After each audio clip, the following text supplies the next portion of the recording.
era. The generation that had witnessed the wonders of the Exodus and the conquest of the Promised Land was passing away. Now the people faced a different challenge, living in the land God had given them, surrounded by pagan nations that did not know Jehovah. The book of Judges tells this fascinating story of highs and lows, how Israel struggled to maintain its identity amid external pressures and internal temptations. It's a narrative that unfolds in cycles. The people drift away from God, suffer the consequences, cry out for help, and are rescued by exceptional leaders, the judges. These weren't kings or governors in the traditional sense, but deliverers sent by God during critical times. Let's dive into these stories that reveal not only the complexity of human nature, but also the unwavering faithfulness of God. In the first chapter of Judges, we find the people of Israel at a defining moment. With Joshua gone, who would lead them now? At the start of Judges 1, they sought divine guidance. After the death of Joshua, the Israelites asked the Lord, "Who of us is to go up first to fight against the Canaanites?" The answer came clearly in the next verse. The Lord answered, "Judah shall go up. I have given the land into their hands." And so began a new phase of conquest, with the tribe of Judah taking the lead, following divine instruction. Judah invited their brothers from the tribe of Simeon to join the battle, promising to return the favor later. In verse 4 of Judges 1, we read, "When Judah attacked, the Lord gave the Canaanites and Perizzites into their hands, and they struck down 10,000 men at Bezek." During that battle, they encountered King Adoni-Bezek, a cruel man who had mutilated 70 kings. What happened to him reveals how divine justice worked in those days. Judges 1:6-7 tells us, Adoni-Bezek fled, but they chased him and caught him and cut off his thumbs and big toes. Then Adoni-Bezek said, 70 kings with their thumbs and big toes cut off have picked up scraps under my table. Now God has paid me back for what I did to them. The conquest continued with a series of notable victories.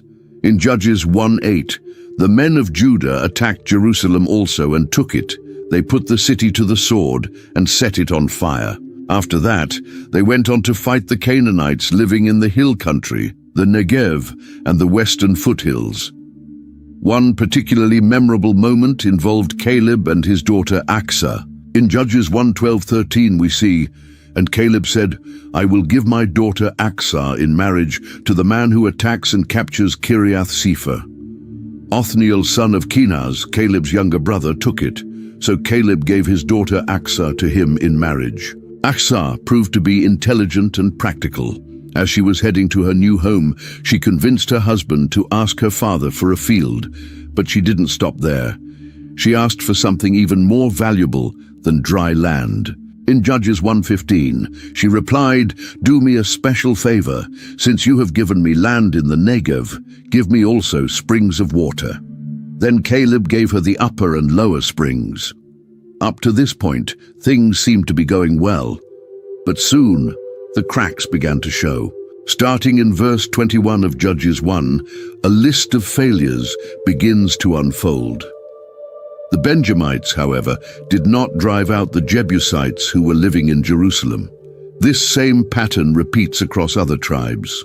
With each verse, a new shortcoming is revealed. Manasseh didn't drive out the inhabitants of several towns. Ephraim failed to expel the Canaanites from Gezer. Zebulun let Canaanites stay in their territory. Asher, Naphtali, Dan, all failed to fully clear out their allotted lands. Instead of driving out the pagan peoples as God had commanded, the Israelites began making compromises. Judges 1:28 puts it bluntly, "When Israel became strong, they pressed the Canaanites into forced labor, but never drove them out completely." This decision to coexist with the people of the land, rather than remove them, would become the root of many future problems. The consequences of their disobedience didn't take long to surface. In chapter 2 of Judges, we see a divine messenger delivering a stern message to the people. Judges 2:1-2 says, "The angel of the Lord went up from Gilgal to Bochim and said, I brought you up out of Egypt and led you into the land I swore to give to your ancestors. I said, I will never break my covenant with you, and you shall not make a covenant with the people of this land, but you shall break down their altars. Yet you have disobeyed me. Why have you done this?" This was a pivotal moment in Israel's story. God reminded his people of the covenant they had made. He had fulfilled his part, delivering them from Egypt and giving them the promised land. But they had failed theirs. They didn't completely expel the pagan nations or destroy their idolatrous altars. The message continued with a severe warning in Judges 2:3. "Now therefore, I tell you that I will not drive them out before you. They will become traps for you, and their gods will become snares to you." This news shook the people to their core. Judges 2:4-5 records, "When the angel of the Lord had spoken these things to all the Israelites, the people wept aloud, and they called that place Bochim. There they offered sacrifices to the Lord." Bochim means those who weep, a name reflecting the people's emotional response to the consequences of their choices. They wept and offered sacrifices, showing remorse, but the damage had already been done. God's decision was final. The nations they had spared would remain in the land, a constant test for Israel. This event at Bochim marks a turning point in the narrative. The Israelites had broken the covenant, and now they would live with the consequences. The peoples they had spared out of convenience would become a source of ongoing temptation and trouble. The angel's message at Bochim wasn't just a judgment, it was a warning about what lay ahead. The gods of those nations would become a snare, pulling the Israelites away from the one true God. The pagan nations would be like thorns, bringing pain and hardship upon Israel. This encounter at Bochim serves as a powerful reminder. Our choices have consequences. When we ignore God's commands for the sake of ease or comfort, we often set ourselves up for greater troubles down the line. God's mercy was still present. He hadn't abandoned his people, but his discipline was there too. Some consequences of disobedience cannot be undone, even with genuine repentance. The biblical text pauses the narrative to tell us about the final days of Joshua and what happened afterward. In Judges 2:6-7 we read, "After Joshua had dismissed the Israelites, they went to take possession of the land, each to their own inheritance. The people served the Lord throughout the lifetime of Joshua and of the elders who outlived him, and who had seen all the great things the Lord had done for Israel." Joshua, Moses' successor, had led the people in the initial conquest of the Promised Land. He was an example of faithfulness and courage. Judges 2:8-9 tells us, "Joshua, son of Nun, the servant of the Lord, died at the age of 110, and they buried him in the land of his inheritance, at Timnath-Heres, in the hill country of Ephraim, north of Mount Gaash."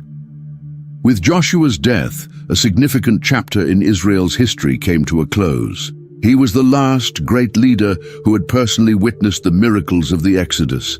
As long as he lived, and as long as the elders who had seen God's mighty works remained, the people stayed faithful. These leaders were a living memory of divine power and faithfulness. But then, something tragic happened, as shown in Judges 2:10. After that whole generation had been gathered to their ancestors, another generation grew up who knew neither the Lord nor what he had done for Israel. This simple sentence conveys a massive tragedy. In just one generation, the living knowledge of God and his mighty acts was lost. The children and grandchildren of those who had walked through the Red Sea on dry ground had no personal experience with Yahweh. To them, the stories of the Exodus, the manna in the desert, and the fall of Jericho's walls were just that, stories, not lived realities. This loss of spiritual memory had immediate consequences. Without a living knowledge of God, the new generation easily turned to other gods. Judges 2:11-13 shows us, Then the Israelites did evil in the eyes of the Lord and served the Baals. They forsook the Lord, the God of their ancestors, who had brought them out of Egypt. They followed and worshipped various gods of the peoples around them. They aroused the Lord's anger because they forsook him and served Baal and the Ashtoreths. Instead of worshipping the God who had delivered their parents from slavery, they turned to the gods of the Canaanites. Baal was considered the god of rain and fertility, and Ashtoreth, or Asherah, was a fertility goddess. In an agricultural land like Canaan, where rainfall was vital for survival, the temptation to worship these gods was strong. The tragedy wasn't just that one generation forgot the Lord, but that they filled that void with false gods. Human nature seems to abhor a spiritual vacuum. When the knowledge of the true God is lost, idols quickly take his place. This situation highlights the vital importance of passing on faith to future generations. It's not enough for parents to know God. They must ensure that their children come to know him personally as well. From this point in the book of Judges, we see the beginning of a recurring pattern that will define the rest of the book. It's a cycle that begins with the people's sin, leads to oppression by enemies, continues with a cry to God, and ends with divine deliverance through a judge. Judges 2:14-15 shows the first part of this cycle, sin leading to servitude.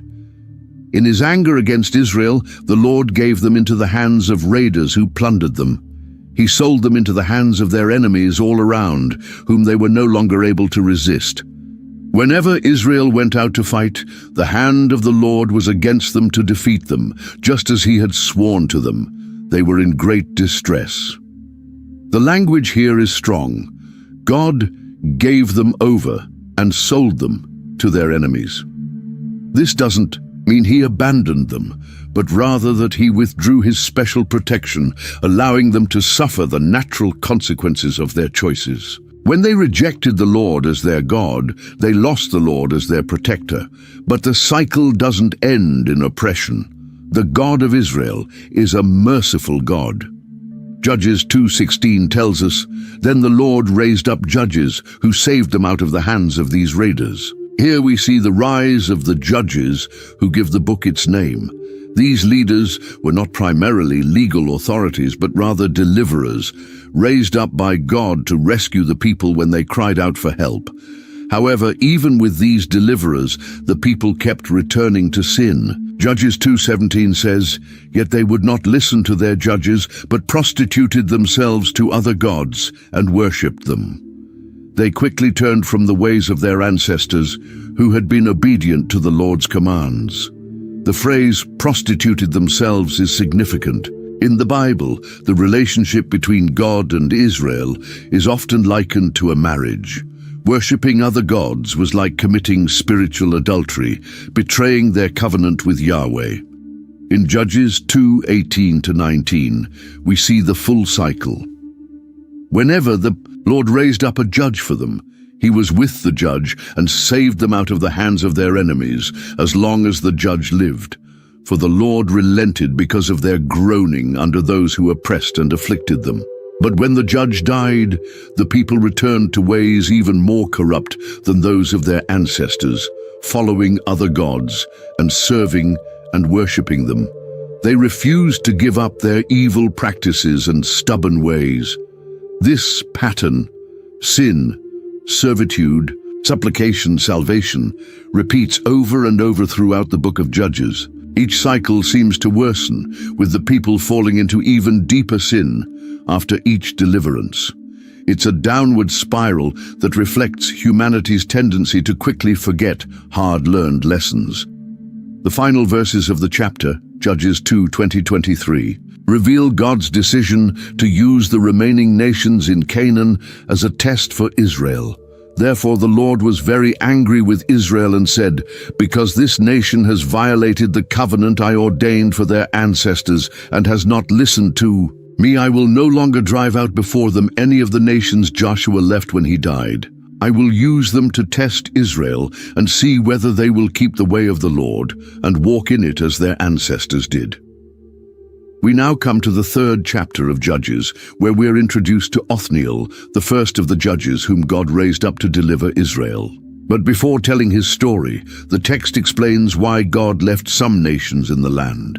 In Judges 3:1-2 we read, "These are the nations the Lord left to test all those Israelites who had not experienced any of the wars in Canaan. He did this only to teach warfare to the descendants of the Israelites who had not had previous battle experience." Here we find a practical reason for these nations being left behind, to train the new generations of Israelites in the art of war.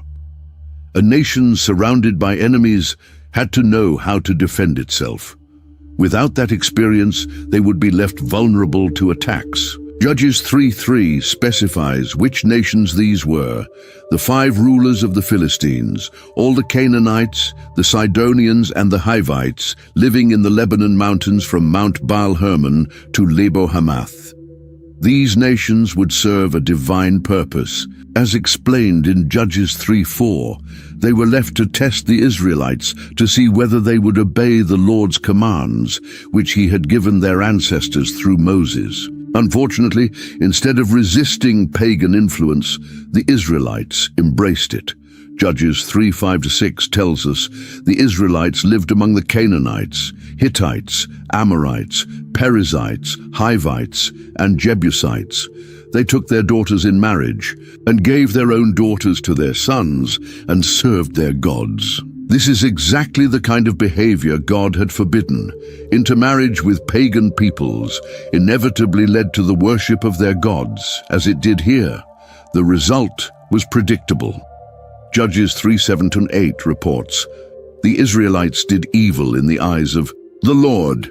They forgot the Lord their God and served the Baals and the Asherahs. The anger of the Lord burned against Israel, so that he sold them into the hands of Cushan-Rishathaim, king of Aram-Naharaim, to whom the Israelites were subject for 8 years." Aram-Naharaim refers to the region between the Tigris and Euphrates rivers in modern-day Iraq. Cushan-Rishathaim, whose name means Cushan of double wickedness, was a powerful king who extended his rule into Canaan, subjugating the Israelites. For 8 long years, the people suffered under this foreign oppression. Finally, they did what they should have done from the start. They cried out to God for help. Judges 3:9 tells us about God's response. But when they cried out to the Lord, he raised up for them a deliverer, Othniel, son of Kenaz, Caleb's younger brother, who saved them. Othniel wasn't a stranger. He had already been mentioned in Chapter 1 as the man who conquered Kiriath-Sepher and won the hand of Achsah, Caleb's daughter. He was from the tribe of Judah, the nephew of the great Caleb, one of the 2 spies who had brought back a positive report of the land 40 years earlier. In Judges 3:10, we see how God empowered him for the task.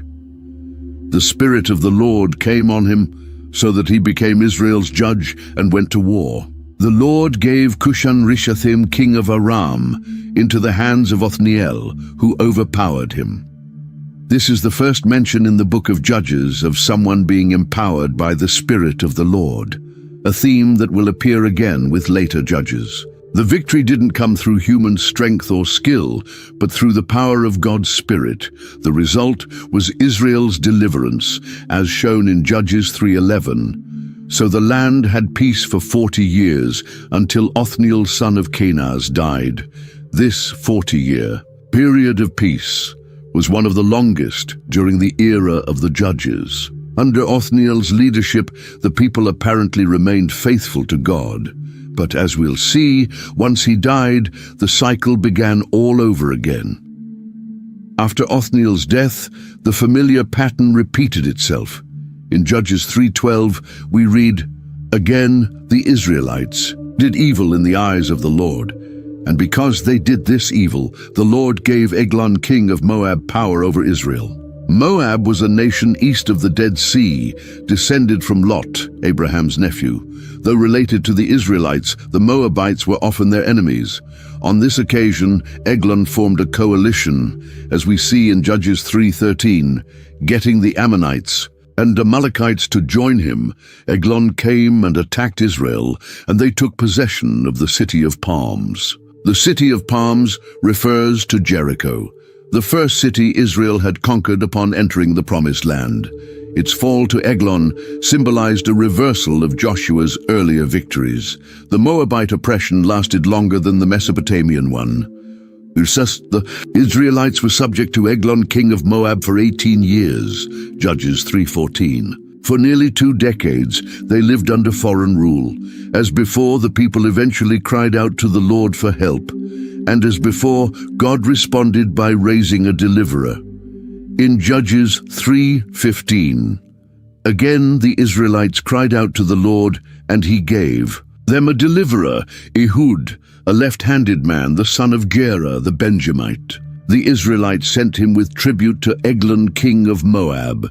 Ehud was from the tribe of Benjamin, which ironically means son of my right hand. Curiously, he was left-handed, which set him apart. This seemingly minor detail would prove crucial. Ehud's plan to free Israel involved a political assassination. Judges 3:16 says, "Now Ehud had made a double-edged sword about a cubit long, which he strapped to his right thigh under his clothing." The strategy was clever. As a left-handed man, Ehud strapped the sword to his right thigh, an unexpected place for guards to check. Normally, a right-handed man would carry his weapon on the left side for easier access. Ehud was sent as an official envoy to deliver tribute to Eglon. Judges 3:17-18 recounts, he presented the tribute to Eglon, king of Moab, who was a very fat man. After Ehud had presented the tribute, he sent on their way those who had carried it. But after leaving the palace, Ehud returned with a secret message. Judges 3:19-20 explains, "But on reaching the stone images near Gilgal, he himself went back to Eglon and said, 'Your Majesty, I have a secret message for you.' The king said to his attendants, 'Leave us.' And they all left. Ehud then approached him while he was sitting alone in the upper room of his palace and said, 'I have a message from God for you.' As the king rose from his seat, the timing was perfect. Eglon was alone, having dismissed his guards to receive a secret message. He had no idea that the message from God would come in the form of a sword. Judges 3:21-22 describes what happened next. Ehud reached with his left hand, drew the sword from his right thigh, and plunged it into the king's belly. Even the bear handle sank in after the blade, and his bowels discharged. Ehud did not pull the sword out, and the fat closed in over it. The graphic description explains why the text emphasized that Eglon was a very fat man. His obesity contributed to his death. The guards. Ehud then made his escape, as detailed in Judges 3:23-26. Then Ehud went out to the porch, shut the doors of the upper room behind him and locked them. After he had gone, the servants came and found the doors of the upper room locked. They said he must be relieving himself in the inner room of the palace. They waited to the point of embarrassment, but when he did not open the doors, they took a key and unlocked them. There they saw their lord fallen to the floor, dead. While they waited, Ehud escaped, passed by the idols, and fled to Seirah. The delay in discovering the body gave Ehud enough time to get away and organize an attack. In Judges 3:27 it says, "When he arrived in the hill country of Ephraim, he blew a trumpet, and the Israelites went down with him from the hills, with Ehud leading them." With the Moabite leader dead, Ehud led an assault on the occupying forces. Judges 3:28-29 recounts, "Follow me," he ordered, "for the Lord has given Moab, your enemy, into your hands." So they followed him and took possession of the fords of the Jordan that led to Moab. They allowed no one to cross over. At that time they struck down about 10,000 Moabites, all vigorous and strong. Not one escaped. The outcome was another long period of peace, as shown in Judges 3:30. That day Moab was made subject to Israel, and the land had peace for 80 years. The story of Ehud shows how God can use unique traits, such as being left-handed, who tend to accomplish his purposes. What might seem like a disadvantage or quirk became part of the divine plan to deliver his people. After this detailed account of Ehud, the biblical text briefly mentions another judge. In a single verse, Judges 3:31, we are introduced to Shamgar. After Ehud came Shamgar, son of Anath, who struck down 600 Philistines with an ox goad. He too saved Israel.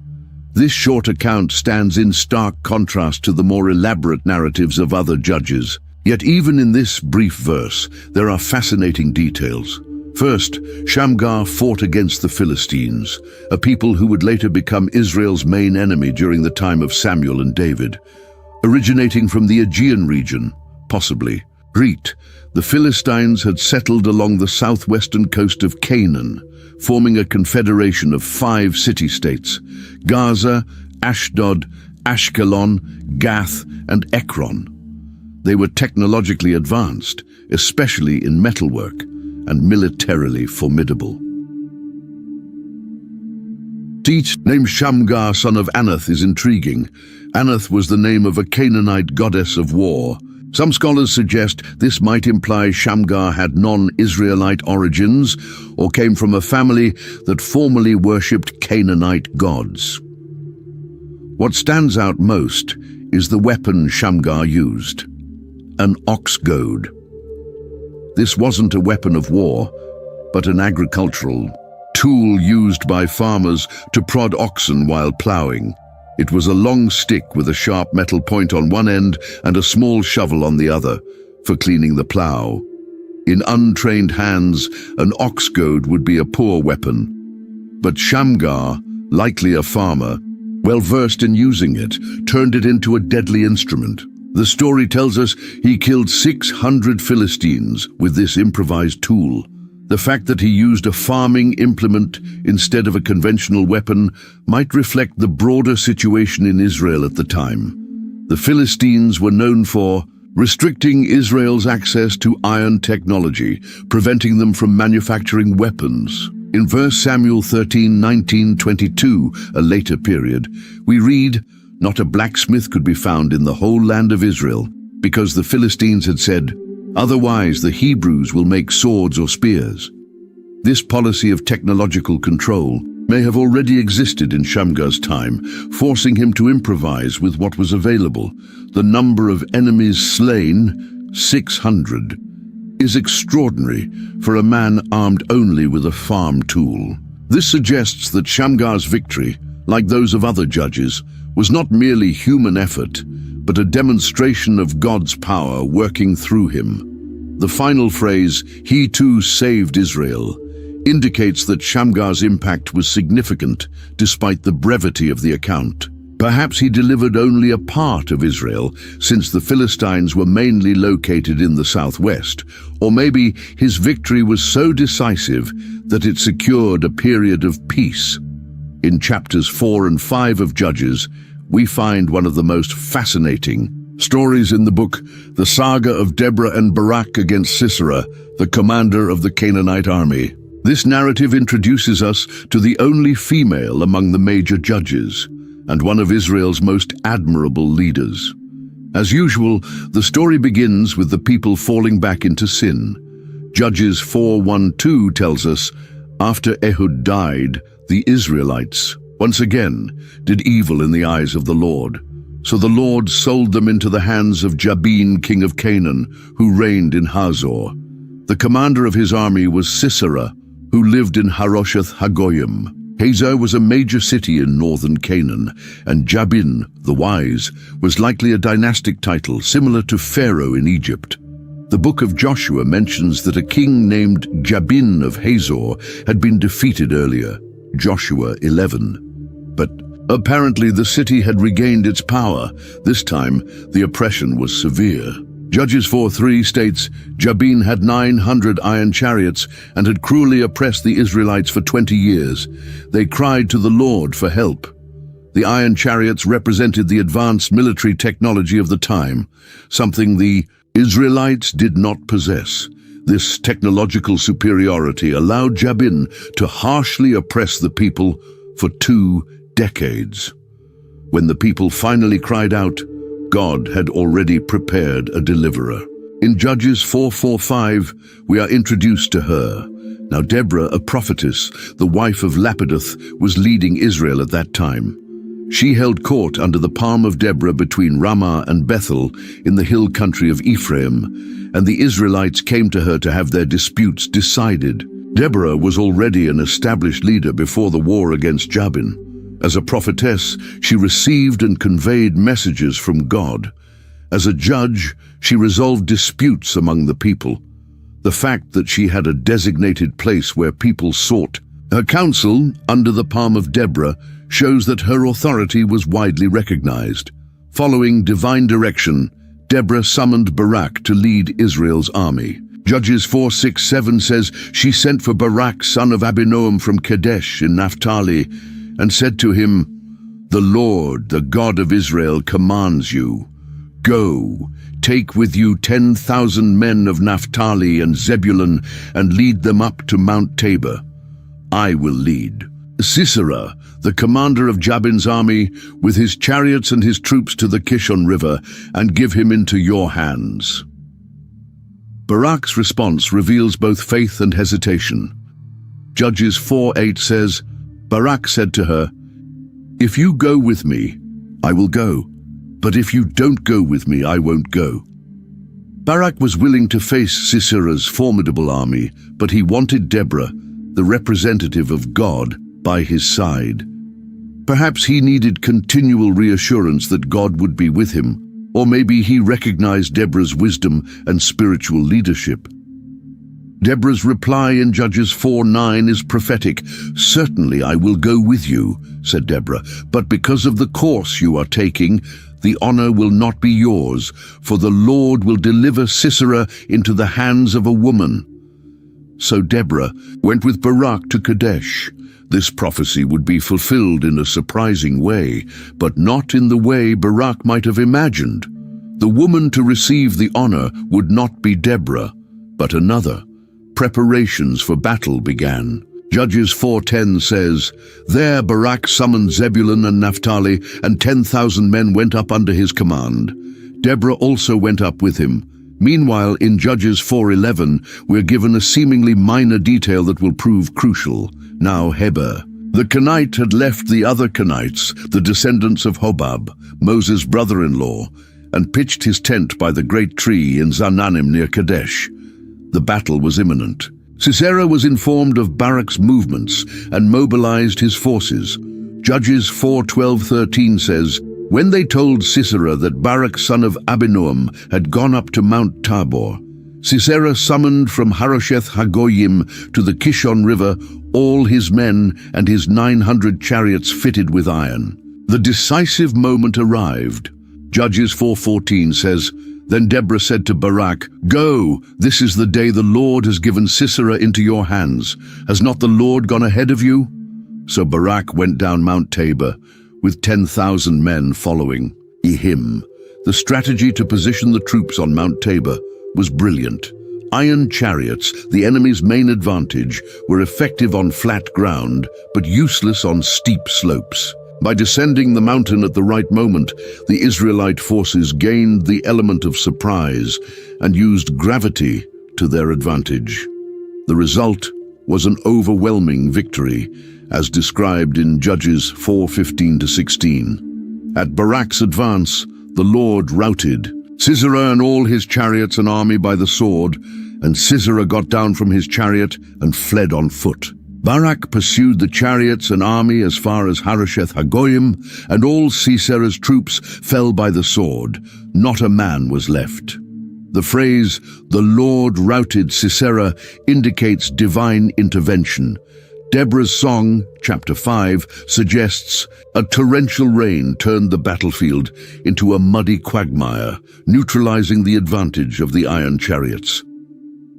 Meanwhile, Sisera fled on foot. Judges 4:17 says, Sisera, meanwhile, fled on foot to the tent of Jael, the wife of Heber the Kenite, because there was an alliance between Jabin, king of Hazor, and the family of Heber the Kenite. Here we see the importance of that earlier, minor detail about Heber. Sisera sought refuge in Jael's tent, assuming safety due to the alliance between her family and King Jabin. Jael welcomed Sisera with apparent hospitality while concealing her true intentions. Judges 4:18-20 recounts, Jael went out to meet Sisera and said to him, "Come, my lord, come right in, don't be afraid." So he entered her tent, and she covered him with a blanket. "I'm thirsty," he said. "Please give me some water." She opened a skin of milk, gave him a drink, and covered him up. "Stand in the doorway of the tent," he told her. "If someone comes by and asks you, 'Is anyone in there?' say no." Exhausted from battle and comforted by the milk, Sisera fell into a deep sleep. It was his final vulnerability. Judges 4:21 says, "But Jael, Heber's wife, picked up a tent peg and a hammer and went quietly to him while he lay fast asleep, exhausted. She drove the peg through his temple into the ground, and he died." When Barak arrived in pursuit, Sisera was already dead. Judges 4:22 states, "Just then Barak came by in pursuit of Sisera, and Jael went out to meet him. 'Come,' she said, 'I will show you the man you're looking for.' So he went in with her, and there lay Sisera with the tent peg through his temple, dead. Thus Deborah's prophecy was fulfilled. The Lord will deliver Sisera into the hands of a woman. It wasn't Deborah herself, nor a warrior, but Jael, a seemingly ordinary woman who received the honor of defeating the enemy commander. The chapter ends with a summary of the battle's outcome in Judges 4:23-24. That day, God subdued Jabin, king of Canaan, before the Israelites, and the hand of the Israelites pressed harder and harder against Jabin, king of Canaan, until they destroyed him. Chapter 5 contains the Song of Deborah, one of the oldest poems in the Bible, celebrating the victory. It's a poetic text, rich with vivid imagery and historical detail that complements the prose narrative of chapter 4. The song opens with praise to God and Israel's leaders in Judges 5:2-3. When the princes in Israel take the lead, when the people willingly offer themselves, praise the Lord. Hear this, you kings, listen, you rulers. Even I, will sing to the Lord. I will praise the Lord, the God of Israel, in song. Deborah and Barak are remembered as God's instruments in this deliverance. Not all tribes took part in the battle. Some are praised for their involvement, while others are criticized for their absence. The forces of nature, stars, rivers, and rain, are depicted as fighting alongside Israel. The death of Sisera is portrayed poetically, and Jael is exalted in Judges 5:24-27. Most blessed of women be Jael, the wife of Heber the Kenite, most blessed of tent-dwelling women. He asked for water, and she gave him milk. In a bowl fit for nobles, she brought him curdled milk. Her hand reached for the tent peg, her right hand for the workman's hammer. She struck Sisera, she crushed his head, she shattered and pierced his temple. At her feet he sank, he fell. There he lay. At her feet he sank, he fell. Where he sank, there he fell, dead. The poem ends with a powerful prayer in Judges 5:31. So may all your enemies perish, Lord, but may all who love you be like the sun when it rises in its strength. And the land had peace for 40 years. This story shows how God can use anyone, whether a prophetess like Deborah, a hesitant general like Barak, or a non-Israelite woman like Jael, to fulfill his purposes and deliver his people. Once again, the Israelites did what was evil in the Lord's sight. The peace that lasted 40 years after Deborah and Barak's victory had come to an end. At the beginning of Judges 6, we read, "The Lord gave them into the hands of the Midianites for 7 years. The Midianites were distant relatives of the Israelites, descendants of Abraham through his second wife, Keturah. But at this point in history, they had become cruel oppressors. They didn't come to occupy the land, but to plunder it. Whenever the Israelites planted their crops, the Midianites swarmed in like a cloud of locusts. Judges 6:3-4 describes how they attacked. Whenever the Israelites planted their crops, the Midianites, Amalekites, and other eastern peoples invaded the country. They camped on the land and ruined the crops all the way to Gaza and did not spare a living thing for Israel, neither sheep nor cattle nor donkeys. It was a full-scale assault on Israel's economy and survival. This wasn't a permanent occupation, but seasonal raids that left the people with no food and no hope. The invaders came in massive numbers, bringing their livestock and tents. Judges 6:5 tells us, they came up with their livestock and their tents like swarms of locusts. It was impossible to count them or their camels. They invaded the land to ravage it. The result was extreme misery for Israel. Judges 6:6 says, Midian so impoverished the Israelites that they cried out to the Lord for help. When the people finally cried out, God first sent a prophet to remind them why they were suffering. In Judges 6:7-10, this unnamed messenger recounted the story of their deliverance from Egypt and how God had driven out the nations before them. He ended with a direct accusation. I said to you, I am the Lord your God. Do not worship the gods of the Amorites, in whose land you live. But you have not listened to me.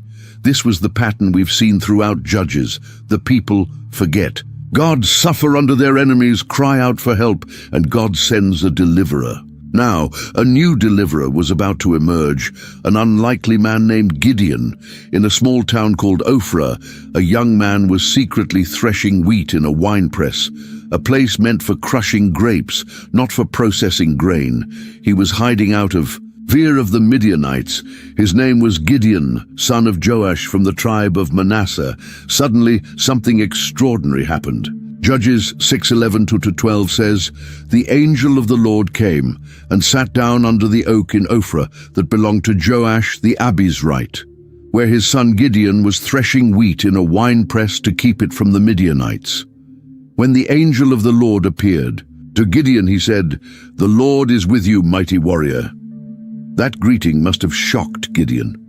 He certainly didn't see himself as a warrior, let alone a mighty one. He was hiding, afraid of the Midianites. His response reveals his frustration and doubt.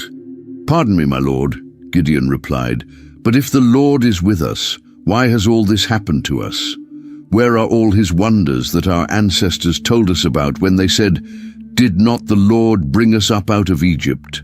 But now the Lord has abandoned us and given us into the hand of Midian. The angel's response in Judges 6:14 is powerful. The Lord turned to him and said, go in the strength you have and save Israel out of Midian's hand. Am I not sending you? But Gideon was still unsure. He saw himself as the least important, member of the weakest clan. Pardon me, my lord, Gideon replied, but how can I save Israel? My clan is the weakest in Manasseh, and I am the least in my family. The Lord assured him, I will be with you, and you will strike down all the Midianites, leaving none alive. Even so, doubt lingered in Gideon's heart. He asked for a sign to confirm that he was truly speaking to a divine messenger. He prepared an offering, a young goat and unleavened bread, and brought it to the angel, who told him to place the food on a rock and pour the broth over it. Then the angel touched the offering with the tip of his staff, and fire flared from the rock and consumed everything.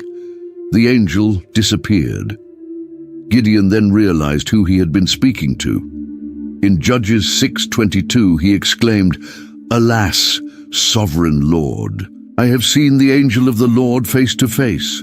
There was a common belief that seeing God directly meant certain death, but the Lord comforted him. Peace, do not be afraid, you are not going to die. In response to this extraordinary encounter, Gideon built an altar and called it, The Lord is Peace. But the true test of his newfound faith came immediately afterward.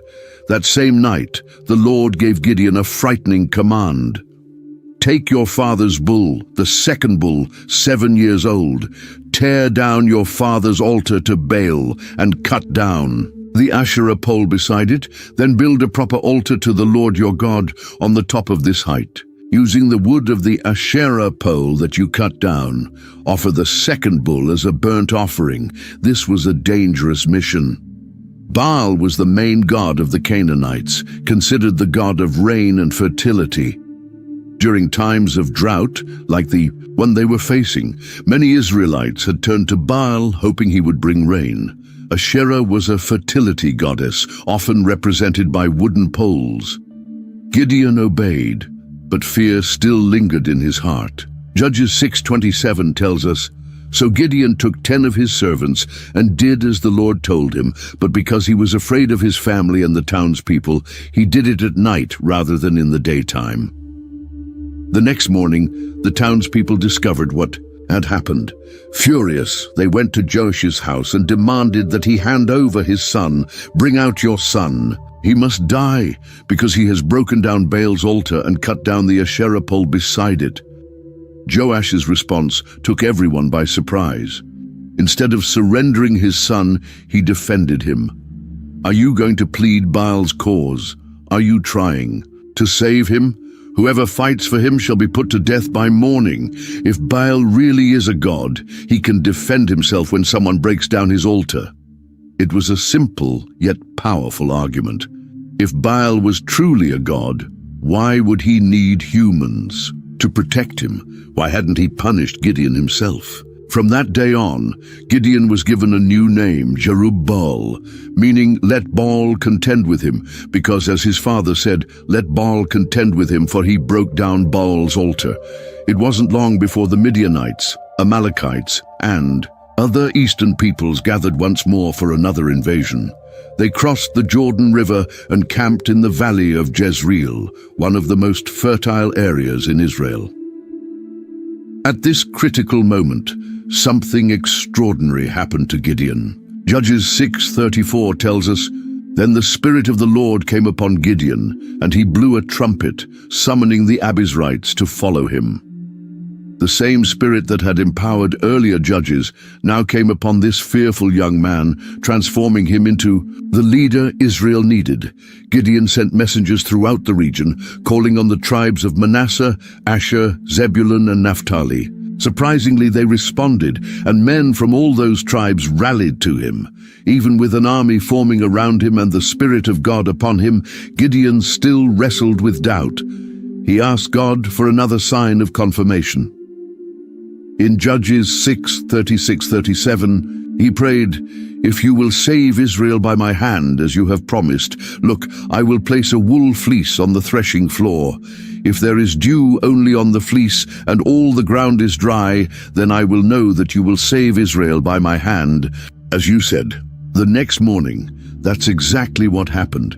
Gideon got up early, squeezed the fleece, and filled a bowl with water from the dew that had fallen on it, while the ground around it remained dry. Still, Gideon asked for one more sign. This time reversing the test. In Judges 6:39, he said to God, "Do not be angry with me. Let me make just one more request. Allow me one more test with the fleece. This time make the fleece dry and let the ground be covered with dew." Once again, God granted Gideon's request. The next morning, the fleece was dry while the ground around it was soaked with dew. These signs, especially the one where the fleece stayed dry while the surrounding ground was wet, were deeply meaningful. In the Bible, dew often symbolizes divine blessing. In the first test, only the fleece, perhaps representing Gideon or Israel, received the blessing. In the second, the blessing extended to the entire surrounding area, suggesting that Israel's victory would bring blessings to the whole region. More importantly, these signs confirmed to Gideon that God was truly with him, and that victory was certain. The fearful young man hiding in the winepress was becoming a bold leader, ready to face the enemy. Gideon's army grew rapidly. 32,000 men responded to his call, an impressive number, especially considering the fear. The Midianites inspired, but the Lord had other plans. Judges 7.2 reveals God's thinking. The Lord said to Gideon, "You have too many men. I cannot deliver Midian into their hands, or Israel would boast against me, saying, 'My own strength has saved me.'" God wanted it to be crystal clear that the victory would come from him, not from Israel's military power. So he told Gideon to reduce the size of the army. First, he was to announce, "Anyone who trembles with fear may turn back and leave Mount Gilead." The result was staggering. 22,000 men left, and only 10,000 remained. 2/3 of the army openly admitted their fear and went home, but even 10,000 was too many, according to the Lord. So he proposed another test. In Judges 7:4-5 we read, "But the Lord said to Gideon, 'There are still too many men. Take them down to the water, and I will thin them out for you there. If I say, "This one shall go with you," he shall go. But if I say, "This one shall not go with you," he shall not go." So Gideon took the men down to the water. There the Lord told him, "Separate those who lap the water with their tongues as a dog laps from those who kneel down to drink." The test was simple, but revealing. Those who knelt to drink put themselves in a vulnerable position. If the enemy attacked, they wouldn't be ready. But those who scooped the water to their mouths with their hands stayed alert, watching their surroundings, ready for danger. The result was striking. 300 men drank from cupped hands, lapping like dogs. All the rest got down on their knees to drink. The Lord said to Gideon, "With the 300 men that lapped, I will save you and give the Midianites into your hands. Let all the others go home." Now Gideon had only 1% of his original army, from 32,000 down to 300. From a human perspective, it seemed like madness to face the Midianites with such a small group. Judges 7:12 tells us that the Midianites, Amalekites, and other eastern peoples had settled in the valley, thick as locusts. Their camels could no more be counted than the sand on the seashore. The contrast couldn't have been more dramatic. 300 Israelites against an enemy too numerous to count. But God had a plan, and Gideon was now ready to follow it, no matter how impossible it seemed. That night, the Lord spoke to Gideon again. "Get up, go down to the camp, for I have given it into your hands. But if you're afraid to attack, go down to the camp with your servant Purah and listen to what they are saying. After that, you will have the courage to attack the camp." This invitation acknowledged Gideon's humanity. God knew he was still afraid and offered him a way to strengthen his faith. So Gideon and his servant went down to the edge of the enemy camp. What they saw must have been intimidating. A sea of tents, camels, and armed warriors.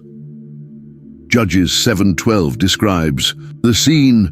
The Midianites, Amalekites, and all the other eastern peoples had settled in the valley, thick as locusts. Their camels could no more be counted than the sand on the seashore. As they approached the camp, they overheard two men talking. One of them was sharing a dream. "I had a dream," he said. "A round loaf of barley bread came tumbling into the Midianite camp. It struck a tent with such force that the tent overturned and collapsed." The other man responded with an immediate interpretation. "This can be nothing other than the sword of Gideon, son of Joash, the Israelite. God has given the Midianites and the whole camp into his hands." When Gideon heard this, he worshipped God. His fear turned into faith. He returned to the Israelite camp and shouted, "Get up! The Lord has given the Midianite camp into your hands." Then Gideon divided the 300 men into 3 companies. He gave each man a trumpet and an empty jar with a torch inside. His instructions were clear and unusual. "Watch me, follow my lead. When I get to the edge of the camp, do as I do. When I and all who are with me blow our trumpets, then you blow yours around the whole camp and shout, 'For the Lord and for Gideon.'" It was a surprising strategy, one that didn't involve swords, spears, or bows, the typical weapons of the time. Instead, It relied solely on sound and light. In the middle of the night, Gideon and the 100 men with him reached the edge of the camp at the beginning of the middle watch, just after the guards had been changed. They blew their trumpets and smashed the jars in their hands. All 3 companies blew their trumpets and broke their jars. Holding the torches in their left hands and the trumpets in their right, they shouted, "A sword for the Lord and for Gideon!" The effect was immediate and devastating. Judges 7:21-22 tells us, while each man held his position around the camp, all the Midianites ran, crying out as they fled. When the 300 trumpets sounded, the Lord caused the men throughout the camp to turn on each other with their swords. Chaos erupted. Startled awake in the middle of the night, surrounded by trumpets and blazing torches, the Midianites believed they were under attack by a vast army. In their panic, they turned on one another. The Midianite army fled as far as Beth Shittah towards Zererah and to the border of Abel-Meholah near Tabbath. Then Gideon sent messengers throughout the hill country of Ephraim, saying, "Come down against the Midianites and seize the waters of the Jordan ahead of them as far as Beth-barah." All the men of Ephraim were called out, and they took the waters as far as Beth-barah and the Jordan. They captured 2 Midianite leaders, Oreb and Zeb. They killed Oreb at the rock of Oreb and Zeb at the winepress of Zeb. They pursued the Midianites and brought the heads of Oreb and Zeb to Gideon across the Jordan. The initial battle was a stunning victory, but the war wasn't over. The Midianite kings, Zebah and Zalmunna, were still on the run with about 15,000 men. The last of the Eastern Army. 120,000 soldiers had already fallen in the first attack. Before going after the kings, Gideon had to handle internal conflict. The men of Ephraim were upset they hadn't been called at the start of the battle. In Judges 8:1, they confronted him. "Why have you treated us like this? Why didn't you call us when you went to fight Midian?"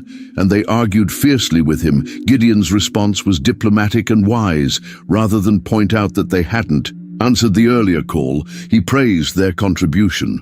"What have I accomplished compared to you? Aren't the gleanings of Ephraim better than the full harvest of Abiezer? God gave Oreb and Zeb, the Midianite leaders, into your hands. What was I able to do compared to you?" This answer calmed them. Gideon showed he valued Israel's unity over personal pride. He honored Ephraim's role and downplayed his own. It was the mark of a true leader. With the conflict resolved, Gideon and his 300 men continued the pursuit. They were exhausted but still chasing the Midianite kings. When they reached Succoth, they asked for help. "Please give my men some bread. They are worn out, and I'm still pursuing Zebah and Zalmunna, the kings of Midian." The leaders of Succoth gave a disappointing answer. "Do you already have Zebah and Zalmunna in your hands? Why should we give bread to your troops?" Gideon promised to return and punish the town. The same thing happened in Peniel, the next city along the way. No one offered support. Eventually, Gideon caught up with Zebah and Zalmunna in Karkor. They had about 15,000 men, what remained of the Eastern Army. Gideon attacked and captured the 2 kings, throwing their entire force into retreat. On the way back, Gideon kept his word and punished the towns that refused to help. In Succoth, he captured a young man and had him list the names of the city's officials, 77 men. Then he said to the leaders, "Here are Zebah and Zalmunna, about whom you taunted me, saying, 'Do you already have them in your hands? Why should we give bread to your exhausted men?'" And he punished the leaders of the city. In Peniel, he tore down the city's tower and killed the men who had refused aid.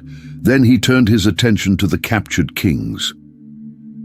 Judges 8:18-19 recounts his conversation. Then he asked Zebah and Zalmunna, "What kind of men did you kill at Tabor?" They answered, "Men like you, each one looked like a son of a king." Gideon replied, "Those were my brothers, the sons of my own mother. As surely as the Lord lives, if you had spared their lives, I would not kill you." This revelation changed everything. The Midianite kings had killed Gideon's brothers, turning this from a national conflict into a personal vendetta, in line with the laws of the time that required the nearest relative to avenge the shedding of innocent blood. Gideon ordered his eldest son, Jether, to execute the kings, but the boy hesitated out of fear. He was still just a youth, so the kings urged Gideon to do it himself. "Come, do it yourself. As is the strength of a man, so is his deed." Gideon killed Zebah and Zalmunna and took the crescent-shaped ornaments that hung on their camels' necks. After this great victory over the Midianites, the people of Israel wanted to make Gideon their king. Judges 8:22 says, "Rule over us, you, your son and your grandson, because you have saved us out of the hand of Midian." It was a tempting offer. Gideon had demonstrated strong leadership, had earned the people's respect, and now was being offered a dynasty, not just a personal reign, but a line of rulers from his descendants. But Gideon's answer was clear and resolute.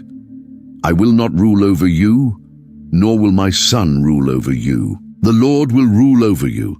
This response revealed that Gideon understood Israel's unique identity.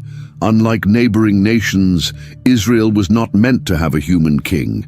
Its constitution, the law of Moses, established a theocracy. God was the king, with human judges applying his law.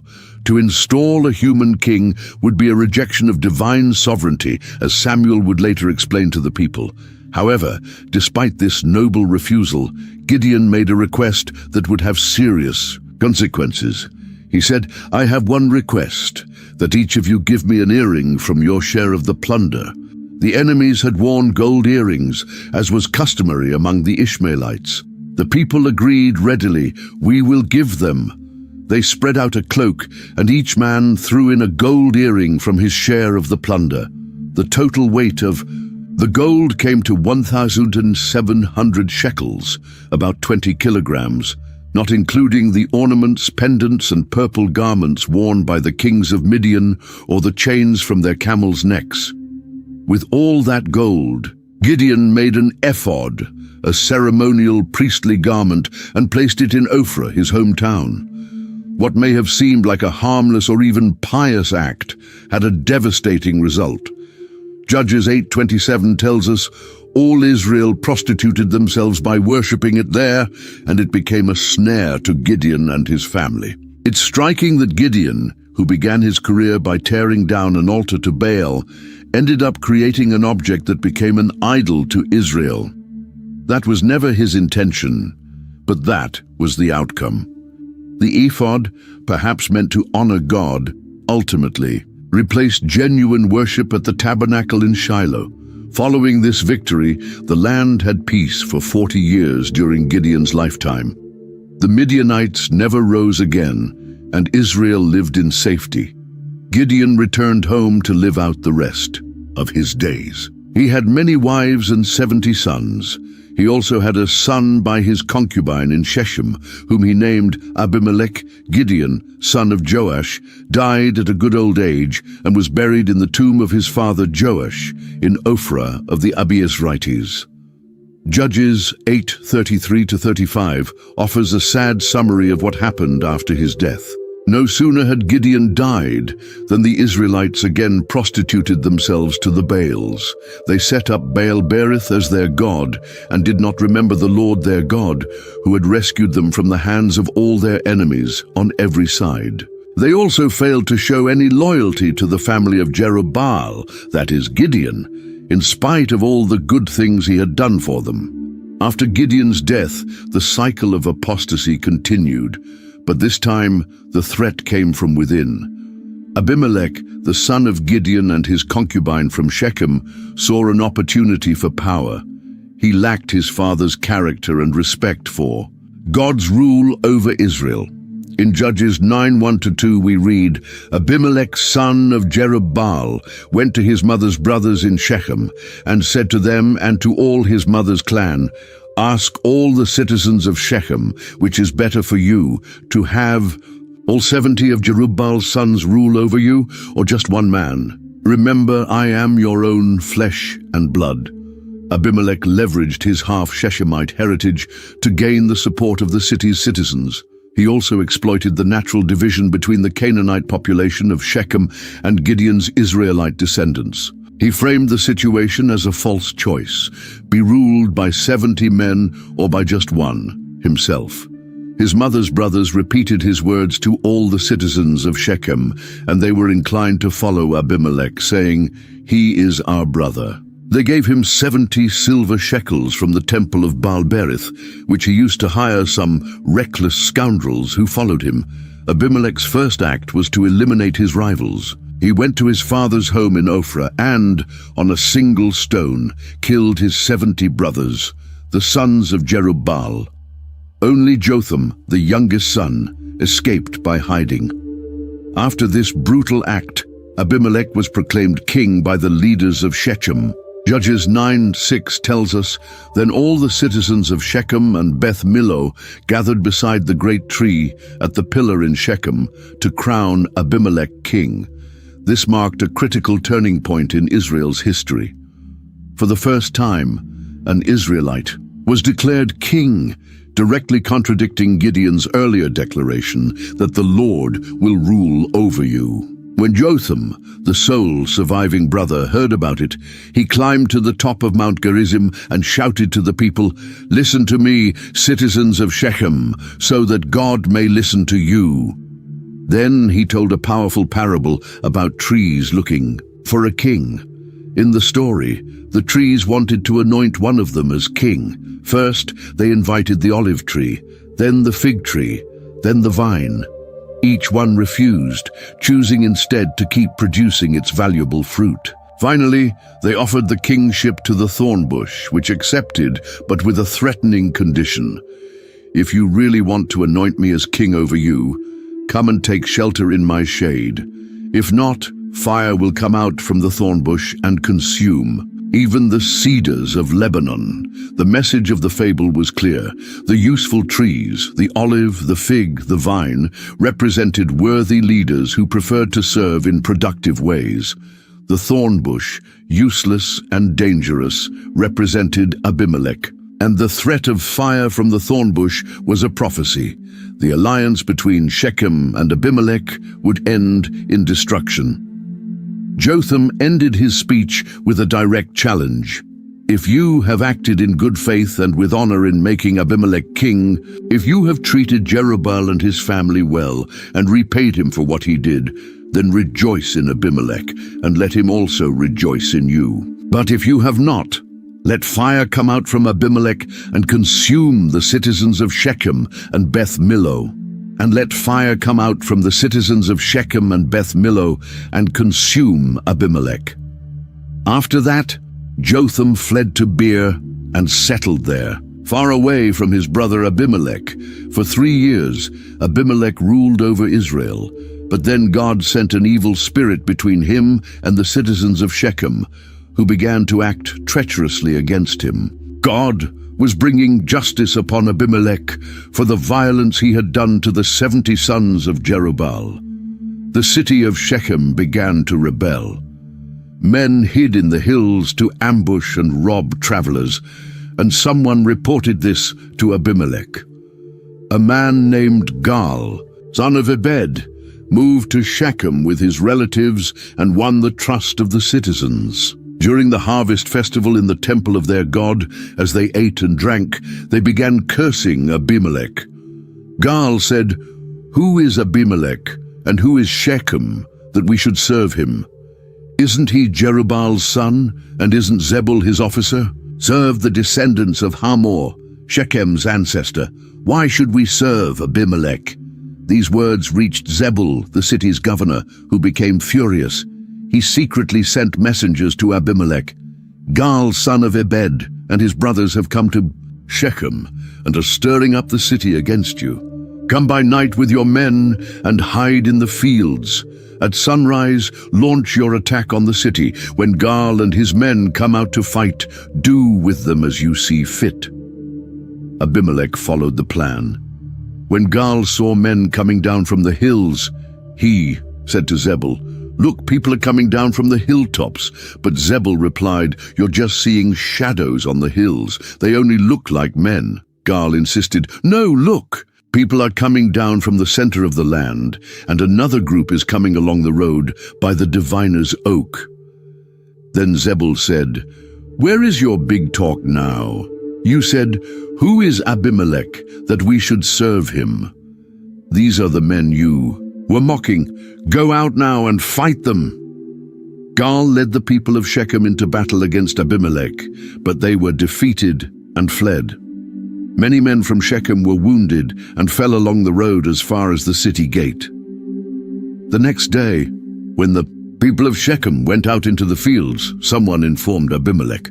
He took his men, divided them into 3 companies, and hid in the fields. When he saw the people coming out of the city, he and his men rose up and attacked them. Abimelech and his group took their position at the city gate, while the other 2 companies attacked those in the fields and killed them. Abimelech fought against the city all day. He captured it, killed its people, destroyed it, and scattered salt over it, a symbolic act of cursing. When the leaders in the Tower of Shechem heard what happened, they took refuge in the stronghold of the temple of El-Berith.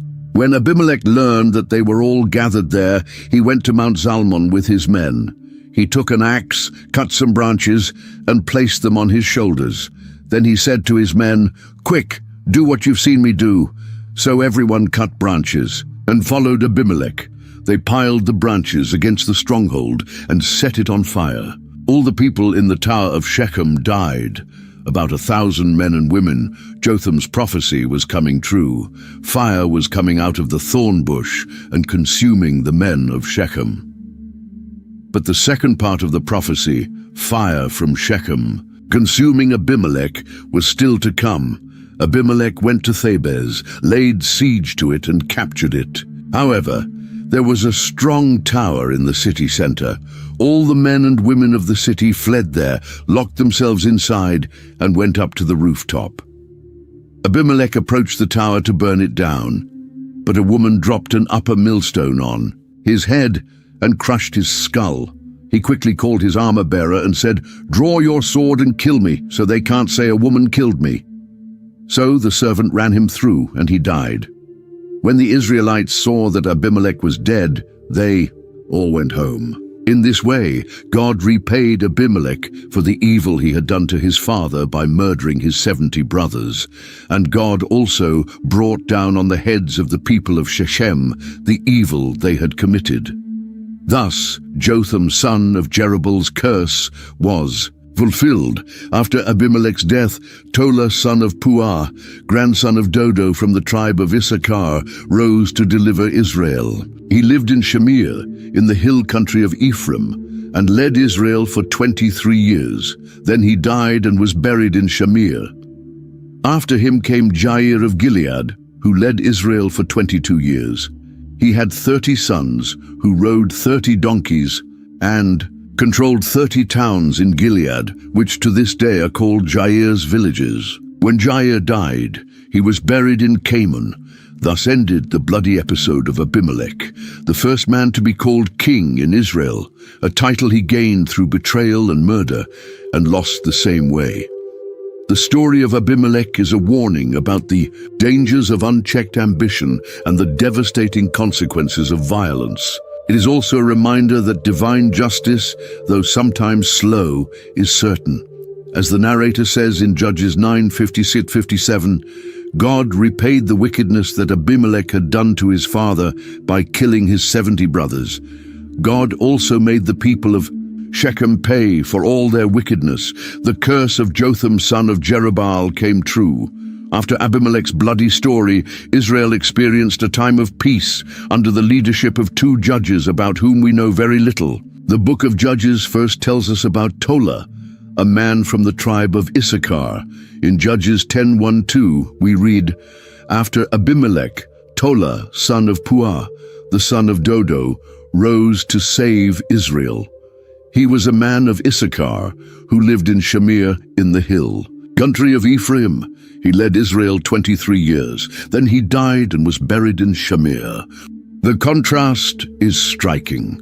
After Abimelech, who murdered 70 of his brothers to seize power and ruled with violence for 3 years, comes Tola, who leads for over 2 decades.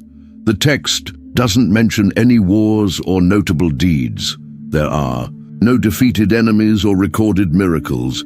It simply says he saved Israel and ruled for 23 years. Sometimes the greatest leaders are those who bring peace and stability, even if there are no dramatic stories to tell. Interestingly, Tola was from the tribe of Issachar, but lived in Ephraimite territory. This suggests that, despite the tribal conflicts we've seen before, it was still possible for an Israelite to live outside his tribal allotment. After Tola, another judge arose. Judges 10:3-5 introduces us to Jair. He was followed by Jair of Gilead, who led Israel 22 years. He had 30 sons, who rode 30 donkeys and controlled 30 towns in Gilead, which to this day are called Havoth Jair.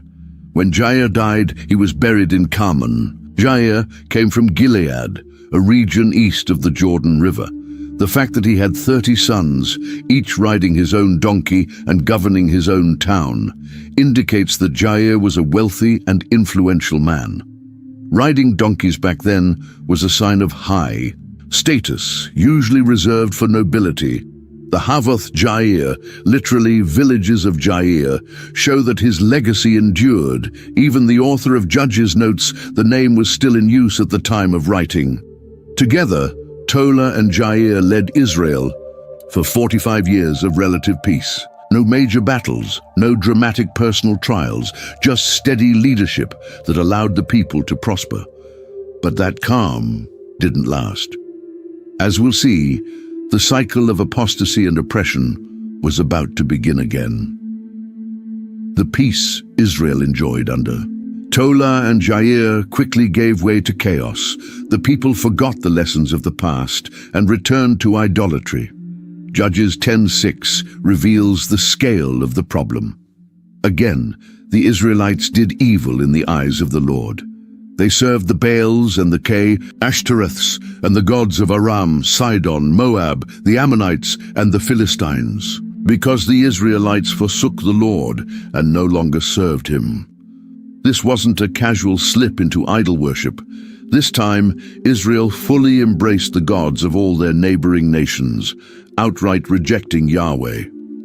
The list is staggering. Gods from Aram in the north, Sidon on the Phoenician coast, Moab and Ammon to the east, and the Philistines to the west. It's like they were collecting idols from every direction.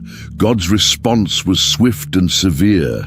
Verse 7 continues, "He became angry with them. He sold them into the hands of the Philistines and the Ammonites." The punishment came at the hands of the very nations whose gods they had chosen to worship. It was as if God was saying, "You prefer their gods, then live under their rule." The oppression was brutal, as described in Judges 10:8. That year they shattered and crushed the Israelites. For 18 years they oppressed all the Israelites on the east side of the Jordan in Gilead, the land of the Amorites. This wasn't just a series of raids. It was sustained, grinding oppression that lasted 18 years. The tribes east of the Jordan, Reuben, Gad, and half of Manasseh, suffered first. But it didn't stop there. The Ammonites also crossed the Jordan to fight against Judah, Benjamin, and Ephraim. Israel was in great distress. In their desperation, the people finally turned back to God. Judges 10:10 records their confession. Then the Israelites cried out to the Lord, "We have sinned against you, forsaking our God and serving the Baals." But this time, God didn't respond with immediate deliverance. Instead, he reminded them of all the times he had already rescued them and how they kept returning to idols. In verses 11-14, the Lord says, "When the Egyptians, the Amorites, the Ammonites, the Philistines, the Sidonians, the Amalekites, and the Maonites oppressed you, and you cried to me for help, did I not save you from their hands? But you have forsaken me and served other gods, so I will no longer save you." Go and cry out to the gods you have chosen. Let them save you when you are in trouble. It was a direct challenge. God was saying, if you trust those gods so much, ask them for help. Of course, those idols were powerless. The people recognized their failure and showed deeper repentance. In Judges 10:15-16 they respond, "But the Israelites said to the Lord, 'We have sinned. Do with us whatever you think best, but please rescue us now.' Then they got rid of the foreign gods among them and served the Lord, and he could bear Israel's misery no longer." Note the shift. First, they confess their sin, then they accept whatever punishment God deems right, and finally, they take real action by removing the idols. This genuine repentance moved God's heart. He could no longer endure their suffering. The stage was set for another confrontation with their oppressors. The Ammonites gathered and camped in Gilead, while the Israelites assembled at Mizpah. The leaders of Gilead were anxious. The leaders of Gilead said to each other, "Whoever will take the lead in attacking the Ammonites will be head over all who live in Gilead." They needed a brave leader to rise and confront the Ammonites. And God was already preparing that man, someone they had once rejected, but who would now be key to Israel's deliverance. Jephthah's life began with rejection. Judges chapter 11 opens with a blunt account of his background. Jephthah the Gileadite was a mighty warrior. His father was Gilead. His mother was a prostitute. Gilead's wife also bore him sons, and when they were grown up, they drove Jephthah away. "You are not going to get any inheritance in our family," they said, "because you are the son of another woman." Born from a forbidden relationship, Jephthah had no say in the circumstances of his birth. Yet his half-brothers judged him for it, stripping him of his rightful inheritance. It was a double rejection, first by society for being the son of a prostitute, and then by his own family, who cast him out. Faced with rejection, Jephthah fled from his brothers and settled in the land of Tob. There, away from the social structures that had excluded him, he became the leader of a group of adventurers. Judges 11:3 says, "So Jephthah fled from his brothers and settled in the land of Tob, where a group of worthless men gathered around him and followed him." Some translations render worthless men as empty men or men of no worth, suggesting that Jephthah attracted others who were marginalized by society. Together, they likely lived by raiding caravans or working as mercenaries. It wasn't a respectable life, but Jephthah honed his skills in warfare and earned a reputation as a capable fighter. Years passed.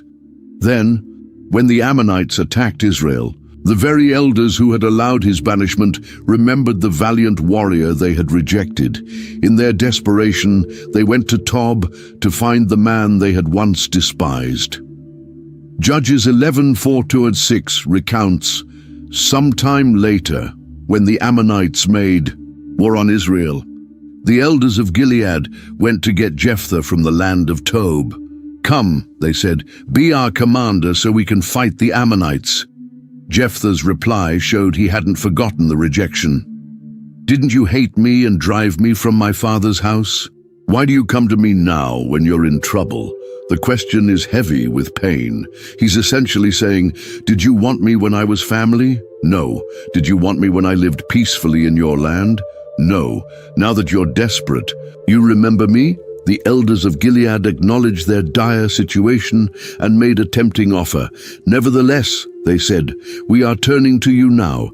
Come with us to fight the Ammonites, and you will be head over all of us who live in Gilead.' This wasn't just a temporary position as a military commander. They were offering Jephthah permanent leadership as the ruler of all Gilead. For a man who had been denied even his family's inheritance, it was an extraordinary turnaround. Jephthah didn't accept right away. He wanted assurances. 'Suppose you take me back to fight the Ammonites, and the Lord gives them to me. Will I really be your head?' The elders gave him a solemn oath. 'The Lord is our witness. We will certainly do as you say.' By invoking the name of God, they turned their promise into a sacred covenant. With that assurance, Jephthah agreed. Judges 11:11 tells us, "So Jephthah went with the elders of Gilead, and the people made him head and commander over them, and he repeated all his words before the Lord in Mizpah." The phrase "before the Lord" suggests a formal ceremony, likely held at the sanctuary in Mizpah, where the agreement was ratified in God's presence. The rejected man had now become the leader, ready to face the Ammonites. Before heading into battle, Jephthah tried to resolve the conflict diplomatically, a sign of wisdom and self-control. Instead of rushing into war to prove himself, he first sought to understand the cause of the conflict. Judges 11:12 shows his initiative. Then Jephthah sent messengers to the Ammonite king with the question, "What do you have against us that you have attacked our land?" It was a direct question. What's the problem? Why are you attacking us? The reply revealed a long-standing territorial dispute. In Judges 11:13, the king of the Ammonites responded, "When Israel came up out of Egypt, they took away my land from the Arnon to the Jabbok, all the way to the Jordan. Now give it back peacefully." The Ammonites were laying claim to land that Israel had conquered roughly 300 years earlier during the Exodus. They argued that this territory, from the Arnon to the Jabbok, the region of Gilead, was rightfully theirs and demanded its return. Jephthah didn't accept that version of history. He sent new messengers with a detailed response, displaying deep knowledge of Israel's past. His answer, which spans 16 verses, Judges 11:14-29, is a brilliant legal defense of Israel's right to the land. First, he corrected the record. Israel did not take the land of Moab or the land of the Ammonites. He explained that when Israel left Egypt, they journeyed through the wilderness to the Red Sea and then to Kadesh. From there, they asked the king of Edom for permission to pass through his land, but were denied. The same happened with the king of Moab. So Jephthah continued. Israel skirted around the lands of Edom and Moab, passed along the eastern border of Moab, and camped on the other side of the Arnon. They did not enter the territory of Moab, for the Arnon was its boundary. Then Israel sent messengers to Sihon, king of the Amorites, asking for permission to pass through his land to their destination. But Sihon didn't trust Israel and mobilized his army to attack them at Jahaz. The outcome, as Jephthah recounted, was that the Lord, the God of Israel, gave Sihon and all his men into Israel's hands, and they defeated them. Israel took over all the land of the Amorites who lived in that territory. This was the key point in Jephthah's argument. The disputed land never belonged to the Ammonites. It had been Amorite land when Israel conquered it. In Judges 11:23-24, he added a theological dimension. It was the Lord, the God of Israel, who drove out the Amorites before his people Israel. Are you now to take it over? Will you not take what your god Chemosh gives you? Likewise, whatever the Lord our God has given us, we will possess. It was an argument the Ammonite king could understand. In the ancient Middle Eastern worldview, when a god gave victory to his people, the conquered land rightfully became theirs. If your God gives you land, Jephthah argued, you accept it. Our God gave us this land, and we're keeping it. Jephthah also appealed to historical precedent. For 300 years, Israel occupied Heshbon, Aroer, the surrounding settlements, and all the towns along the Arnon River. Why didn't you try to reclaim them during that time? It was a solid argument. If these lands really belonged to Ammon, why had they waited 3 centuries to claim them? It was like saying, the time to contest this is long gone. Jephthah concluded his message by placing the responsibility for any bloodshed squarely on the Ammonite king. I have not wronged you, but you are doing me wrong by waging war against me. Let the Lord, the judge, decide today between the Israelites and the Ammonites. This reference to God as judge wasn't just religious language, it was a declaration of trust that the outcome of the battle would reflect divine judgment about who was truly in the right. Unfortunately, Judges 11:28 tells us that the king of Ammon, however, paid no attention to the message Jephthah sent him. Diplomacy had failed. The matter would now be settled on the battlefield. With negotiations broken down, Jephthah prepared for war. But before he marched out, he did something that would tragically alter his life. Judges 11:29-31 recounts, "Then the Spirit of the Lord came upon Jephthah. He crossed Gilead and Manasseh, passed through Mizpah of Gilead, and advanced against the Ammonites. And Jephthah made a vow to the Lord, 'If you give the Ammonites into my hands, whatever comes out of the door of my house to meet me when I return in triumph from the Ammonites will be the Lord's, and I will offer it as a burnt offering.'" This vow reveals both Jephthah's faith and his recklessness. On one hand, he recognized that only God could give victory. On the other, he made a rash promise without considering the consequences. Vows were taken very seriously in Israelite culture. Once made, they had to be fulfilled. Numbers 30:2 says, "When a man makes a vow to the Lord or takes an oath to bind himself by a pledge, he must not break his word, but must do everything he said." With the vow made, Jephthah went into battle, and the result was a sweeping victory. Then Jephthah went over to fight the Ammonites, and the Lord gave them into his hands. He devastated 20 towns from Aroer to the vicinity of Minnith, as far as Abel-Keramim. Thus Israel subdued Ammon. The victory was total, just as Jephthah had hoped. But when he returned home to Mizpah, his triumph turned to tragedy. Judges 11:34 says, "When Jephthah returned to his home in Mizpah, who should come out to meet him but his daughter, dancing to the sound of tambourines? She was an only child. Except for her, he had neither son nor daughter." The text captures Jephthah's devastation. When he saw her, he tore his clothes and cried, "Oh no, my daughter, you have brought me down and I am devastated. I have made a vow to the Lord that I cannot break." Just imagine the scene. A father returning home victorious, expecting to be greeted with honor, only to have his worst nightmare come true. The one who came out to meet him wasn't a servant or an animal, but his own daughter, his only child.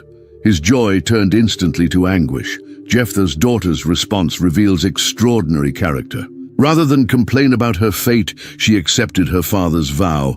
"My father," she said, "you have given your word to the Lord. Do to me just as you promised, now that the Lord has avenged you of your enemies, the Ammonites." Her one request reflected both her youth and the sorrow of never experiencing marriage and motherhood, highly valued in that culture. "But grant me this one thing," she said. "Give me 2 months to roam the hills and weep with my friends because I will never marry." Jephthah agreed. "You may go," he said. And he let her go for 2 months. She and her friends went into the hills and wept because she would never marry. After the 2 months, she returned to her father, and he did to her as he had vowed. The text doesn't explicitly say what happened to her. Some scholars argue that she was dedicated to lifelong service at the tabernacle, remaining a virgin forever. Others believe she was literally sacrificed. The following verse leans toward the latter interpretation, as it says, "And she never married." From this comes the Israelite tradition that each year the young women of Israel go out for 4 days to commemorate the daughter of Jephthah the Gileadite. That word, commemorate, can also be translated as mourn, suggesting the community annually remembered and grieved her sacrifice. Either way, Jephthah's daughter's life, as she knew it, ended because of her father's impulsive vow. Jephthah's victory over the Ammonites should have been a moment of unity for Israel. Instead, it sparked further division. The tribe of Ephraim, which had not participated in the battle, took offense at being left out. Their reaction was extreme and threatening. In Judges 12:1, we read, "The men of Ephraim called out their forces, crossed over to Zaphon, and said to Jephthah, 'Why did you go to fight the Ammonites without calling us to go with you? We're going to burn your house down over your head.'" It was an unfair accusation and a serious threat.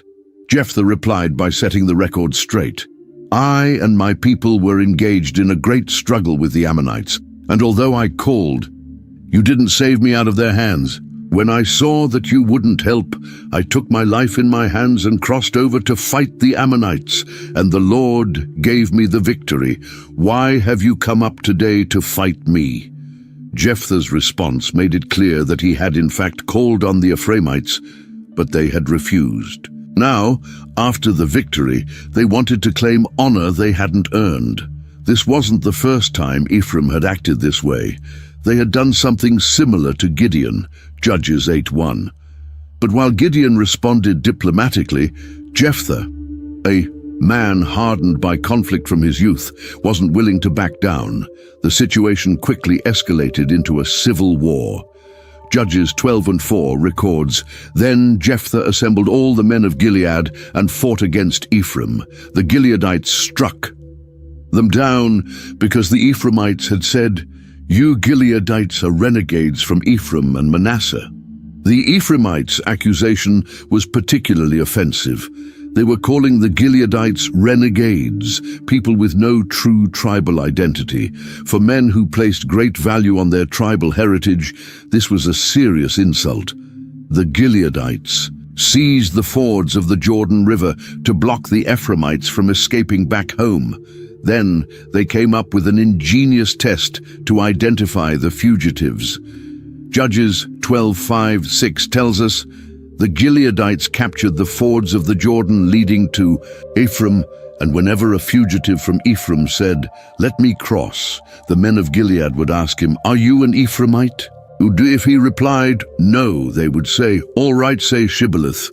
If he said Sibboleth because he could not pronounce the word correctly, they seized him and killed him at the fords of the Jordan.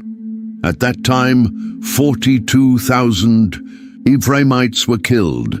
Shibboleth means stream or ear of grain. The difference in pronunciation was subtle, just the initial consonant, but it revealed a speaker's regional origin. The Ephraimites said Sibboleth, lacking the esh sound. It was much like people from different regions pronouncing certain words differently.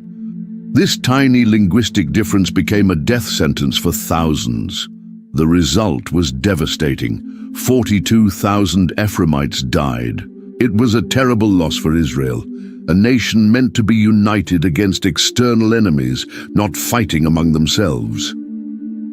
After this bloody conflict, Jephthah led Israel for 6 years.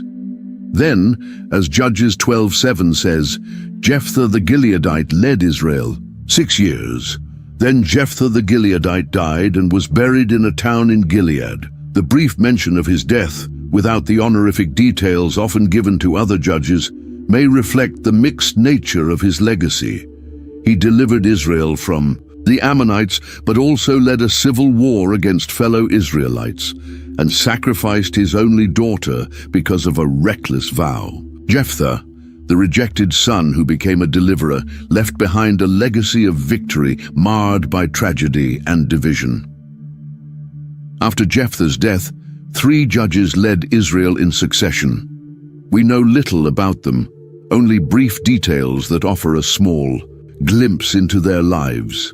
They are known as minor judges, not because they were less important, but because the biblical text devotes less space to their stories. The first of them was Ibzan. Judges 12:8-10 reads, "After him, Ibzan of Bethlehem led Israel. He had 30 sons and 30 daughters. He gave his daughters in marriage outside his clan and brought in 30 young women from outside for his sons. Ibzan led Israel for 7 years. Then he died and was buried in Bethlehem." Ibzan appears to have been a man of considerable wealth and influence. Having 60 children was extremely unusual and suggests that he had multiple wives, something permitted, though not ideal, in Israelite culture at the time. The text highlights how he arranged marriages for all his children, bringing in 30 women for his sons and sending his daughters to marry into other clans. This extensive web of marriages likely served political and social purposes, forging alliances across families and regions. In an era without formal government structures, family ties were crucial for peace and stability. Interestingly, Ibzan was from Bethlehem, the same town where King David and eventually Jesus would be born. At the time, though, Bethlehem was still a small village, not the renowned city it would later become. After 7 years of leadership, Ibzan died and was succeeded by Elon. Judges 12:11-12 tells us only, after him, Elon the Zebulunite led Israel 10 years. Then Elon died and was buried in Ajalon in the land of Zebulun. We know only his tribe, Zebulun, and that he led for a decade. The text mentions no wars or major events, suggesting a relatively peaceful period. Sometimes the absence of crisis is itself a mark of good leadership. The third of these judges was Abdon. Judges 12:13-15 gives us a bit more detail. After him, Abdon, son of Hillel from Pirathon, led Israel. He had 40 sons and 30 grandsons, who rode 70 donkeys. He led Israel 8 years. Then Abdon, son of Hillel, died and was buried at Pirathon in Ephraim, in the hill country of the Amalekites. Like Ibzan, Abdon appears to have been a man of great wealth and a large family.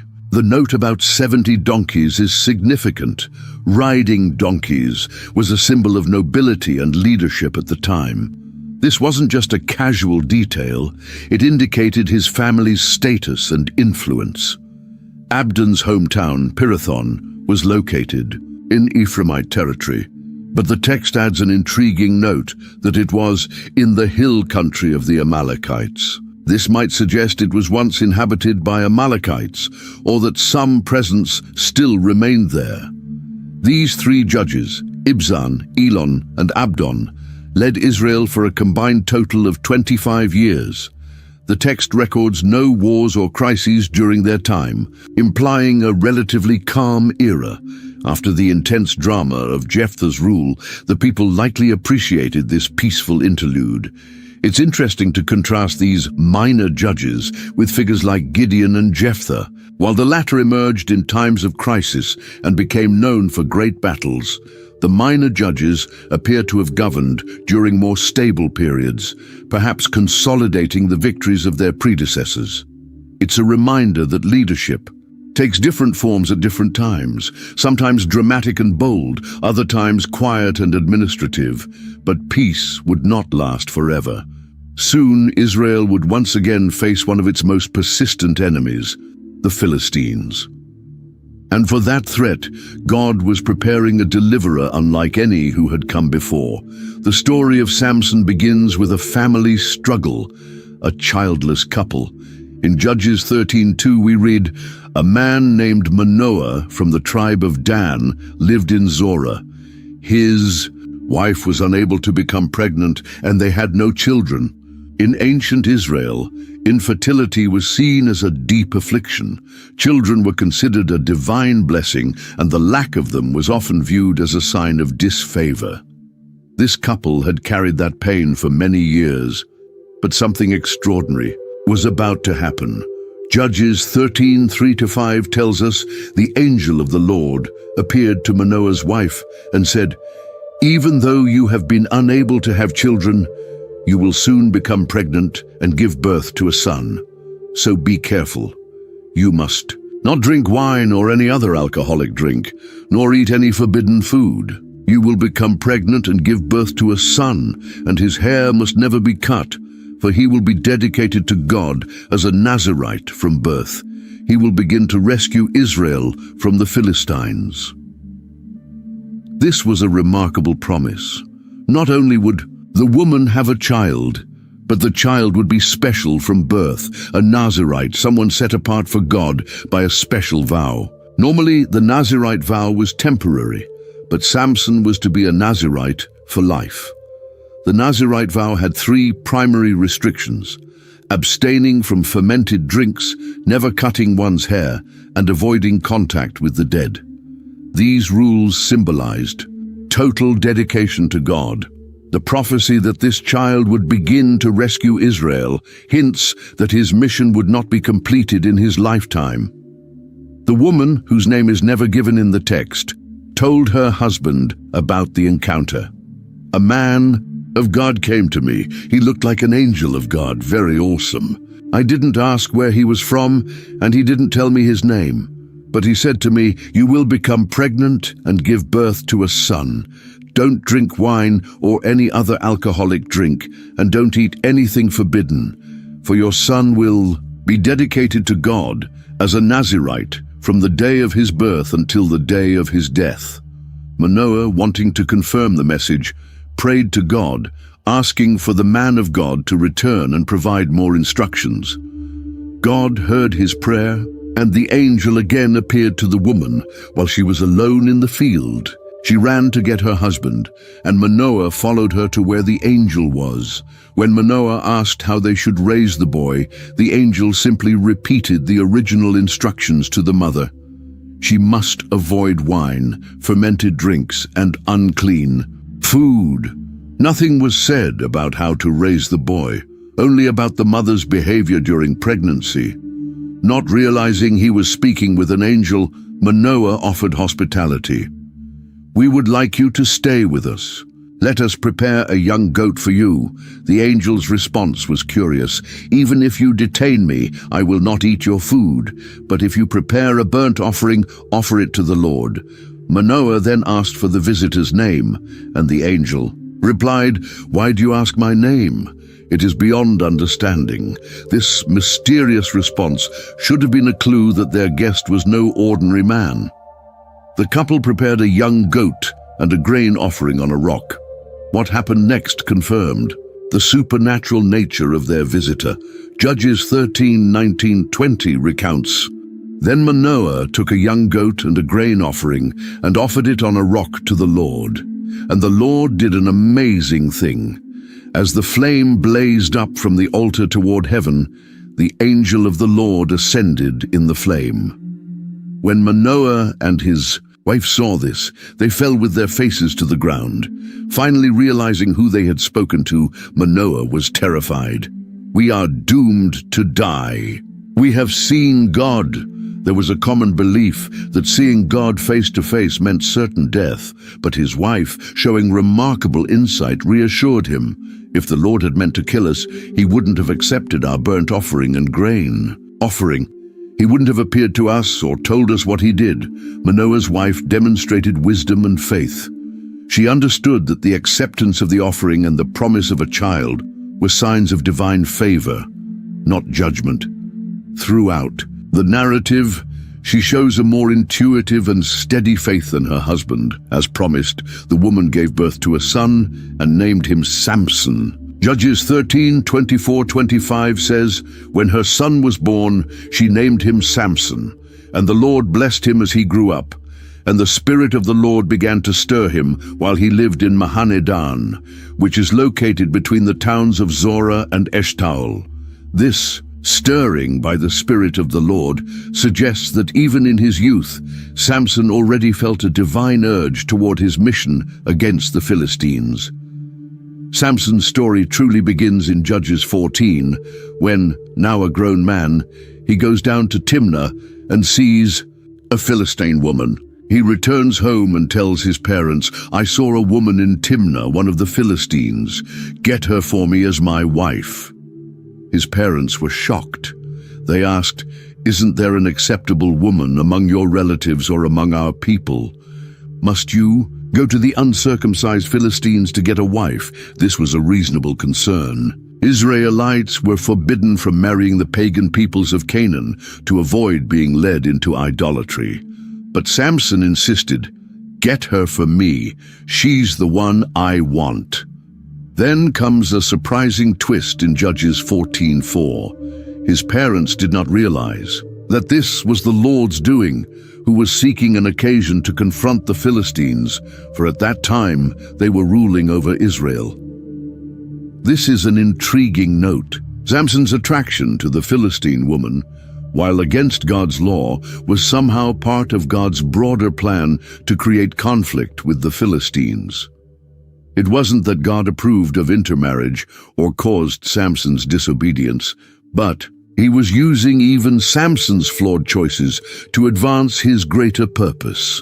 While Samson and his parents were on their way to Timnah, a young lion suddenly attacked him. Judges 14:6 says, "The Spirit of the Lord came powerfully upon him, and he tore the lion apart with his bare hands as easily as if it were a young goat. But he didn't tell his father or mother what he had done." This was the first sign of Samson's supernatural strength, a gift God would use to deliver Israel. Interestingly, Samson kept the event to himself, an early hint of his fondness for secrecy and riddles. Sometime later, when Samson returned to Timnah to marry the woman, he turned off the path to look at the lion's carcass. Inside it, he then found a swarm of bees and some honey. He scooped out some of the honey, ate it, and gave some to his parents without telling them where it had come from. During the wedding feast, Samson proposed a riddle to the 30 young Philistine men who were with him. Out of the eater came something to eat. Out of the strong came something sweet. If they could solve the riddle within 7 days, he would give them 30 linen garments and 30 sets of clothes. If they couldn't, they would have to give him the same. The Philistines couldn't. Figure it out. And by the 4th day, they threatened Samson's wife. "Coax your husband into telling us the answer, or we'll burn you and your father's house to the ground." Under pressure, the woman pleaded with Samson until he finally told her. She immediately passed the answer to the Philistines. On the 7th day, just before the deadline, the men said to Samson, "What is sweeter than honey? What is stronger than a lion?" Realizing he had been betrayed, Samson said, "If you hadn't plowed with my heifer, you wouldn't have solved my riddle." Furious, but empowered by the Spirit of the Lord, Samson went down to the city of Ashkelon, struck down 30 men, took their clothes, and gave them to the ones who had answered the riddle. Then he returned to his father's house, abandoning his wife, who was given to the man who had served as his best man. Later, during the wheat harvest, Samson went to visit his wife, bringing a young goat. But her father wouldn't let him in. "I was so sure you hated her," he said, "that I gave her to your best man. Her younger sister is even more beautiful. Take her instead." Samson replied, "This time I have a right to get even with the Philistines. I will really harm them." So he caught 300 foxes, tied them together in pairs by the tails, attached a torch to each pair, lit the torches, and released them into the Philistines' grain fields. The fire destroyed not only the harvested grain and the standing wheat, but also the vineyards and olive groves. When the Philistines learned that Samson had done this because his father-in-law had given his wife to another man, they retaliated by burning the woman and her father to death. Samson responded, "Since you acted like this, I won't stop until I get my revenge on you." And he attacked them ferociously, slaughtering many. Afterward, Samson went to live in a cave in the rock of Etam. The Philistines came and invaded Judah, looking for him. When the men of Judah asked why they were under attack, the Philistines said, "We've come to capture Samson and do to him what he did to us." 3,000 men from Judah went down to the cave and said to Samson, "Don't you realize the Philistines rule over us? What have you done to us?" Samson replied, "I only did to them what they did to me." They said, "We've come to tie you up and hand you over to them." Samson agreed, as long as they promised not to kill him themselves. So they bound him with 2 new ropes and led him up from the rock. When they reached Lehi, the Philistines came shouting toward him. Then the Spirit of the Lord came powerfully upon him.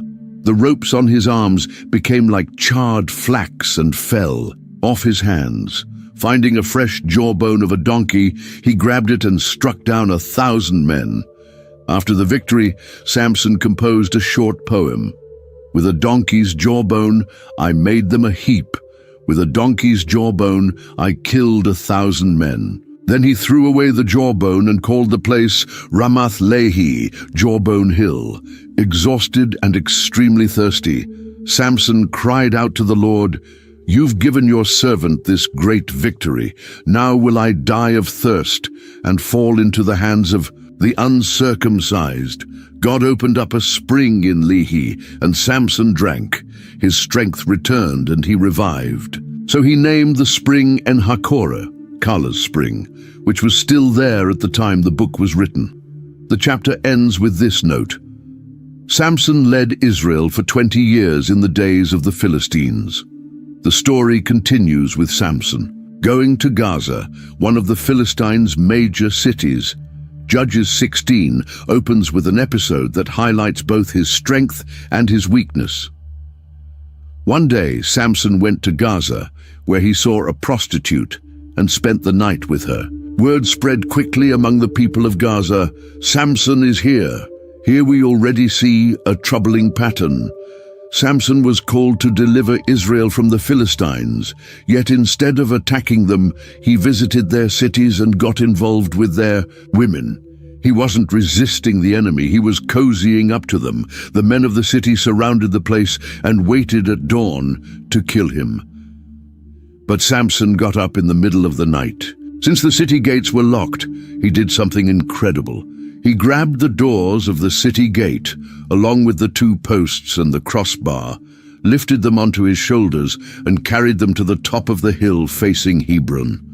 Imagine the scene: a man tearing down the massive wooden and metal gates of a fortified city, hoisting them onto his shoulders, and hiking up a hill with them. It was a mind-blowing display of power, sure to intimidate the Philistines. But Samson seemed more interested in showing off his strength than using it for the freedom of his people. Some time later, Samson fell in love with a woman named Delilah, who lived in the valley of Sorek.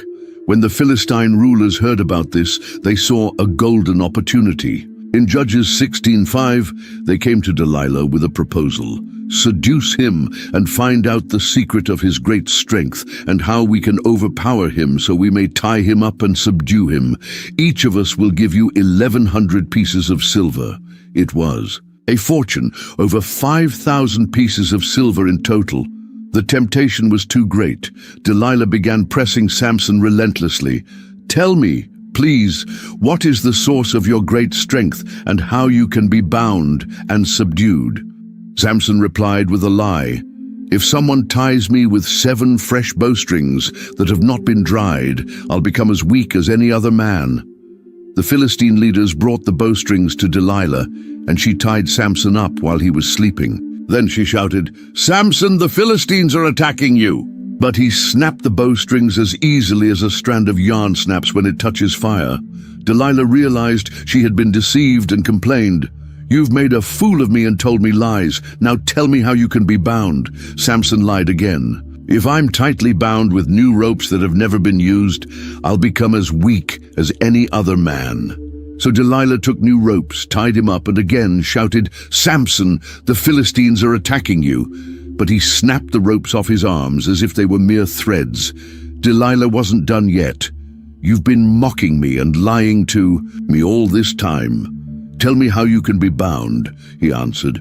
"If you weave the 7 braids of my hair into the fabric on a loom and fasten it with a pin, I'll become as weak as any other man." While he was sleeping, Delilah wove the 7 braids of his hair into the loom, fastened it with the pin, and shouted, "Samson, the Philistines are attacking you!" But once again he awoke and pulled out the pin and the loom. Frustrated, Delilah began to press Samson daily. "How can you say you love me if you don't trust me? This is the 3rd time you've made a fool of me and haven't told me the secret of your great strength." Judges 16:16 says, "With such nagging, she prodded him day after day until he was sick to death of it. Finally, Samson gave in and told her everything. No razor has ever touched my head because I have been a Nazirite, dedicated to God from my birth. If my head were shaved, my strength would leave me, and I would become as weak as any other man. Delilah knew he had told her the truth this time. She sent for the Philistine leaders. "Come back once more, he has told me everything." So the rulers returned, bringing the silver they had promised. Judges 16:19 describes the moment of betrayal. After putting him to sleep on her lap, she called for someone to shave off the 7 braids of his hair, and so began to subdue him. And his strength left him. When Delilah shouted, "Samson, the Philistines are attacking you," he woke up thinking, "I'll go out as before and shake myself free." But he didn't realize that the Lord had left him. The Philistines seized him, gouged out his eyes, and took him down to Gaza. They bound him with bronze shackles and set him to grinding grain in prison. It was a dramatic fall for a man who had once carried away the gates of that very city. Yet even in this dark moment, there is a spark of hope. Judges 16:22 tells us, "But the hair on his head began to grow again after it had been shaved." Amidst the darkness, imprisonment, and humiliation, something was happening, something the Philistines didn't notice. Samson's hair, the symbol of his consecration to God, was growing back, and with it perhaps came one last chance to fulfill his calling. The Philistines were celebrating a great victory. They had captured Samson, the man who had terrorized them for years. Now he was blind, chained, and humiliated, forced to grind grain like an animal. It was time to praise their God. Judges 16:23-24 says, "Now the rulers of the Philistines assembled to offer a great sacrifice to Dagon their god and to celebrate, saying, 'Our God has delivered Samson, our enemy, into our hands.' When the people saw him, they praised their God, saying, 'Our God has delivered our enemy into our hands, the one who laid waste our land and multiplied our dead.'" Dagon was the chief deity of the Philistines, depicted as half man, half fish. Considered a god of fertility, he embodied the agricultural cycle. The festival in his honor was one of the most important religious events of the Philistine calendar. The celebration intensified. The atmosphere grew wild. After they had drunk a lot, they shouted, "Bring out Samson to entertain us." So they brought Samson from the prison, and he performed for them. When they stood him among the pillars, the scene is utterly humiliating. The mighty judge of Israel was now a laughingstock, paraded like a fool before his enemies at a pagan festival. But Samson had a plan. The Temple of Dagon was a massive structure capable of holding thousands. Its central hall was supported by pillars, and the flat rooftop was packed with spectators. In Judges 16:26, Samson makes a request. Samson said to the servant who held his hand, "Put me where I can feel the pillars that support the temple, so that I may lean against them." The place was packed. The temple was full of men and women. All the rulers of the Philistines were there, and on the roof were about 3,000 men and women watching Samson perform. Then Samson prayed.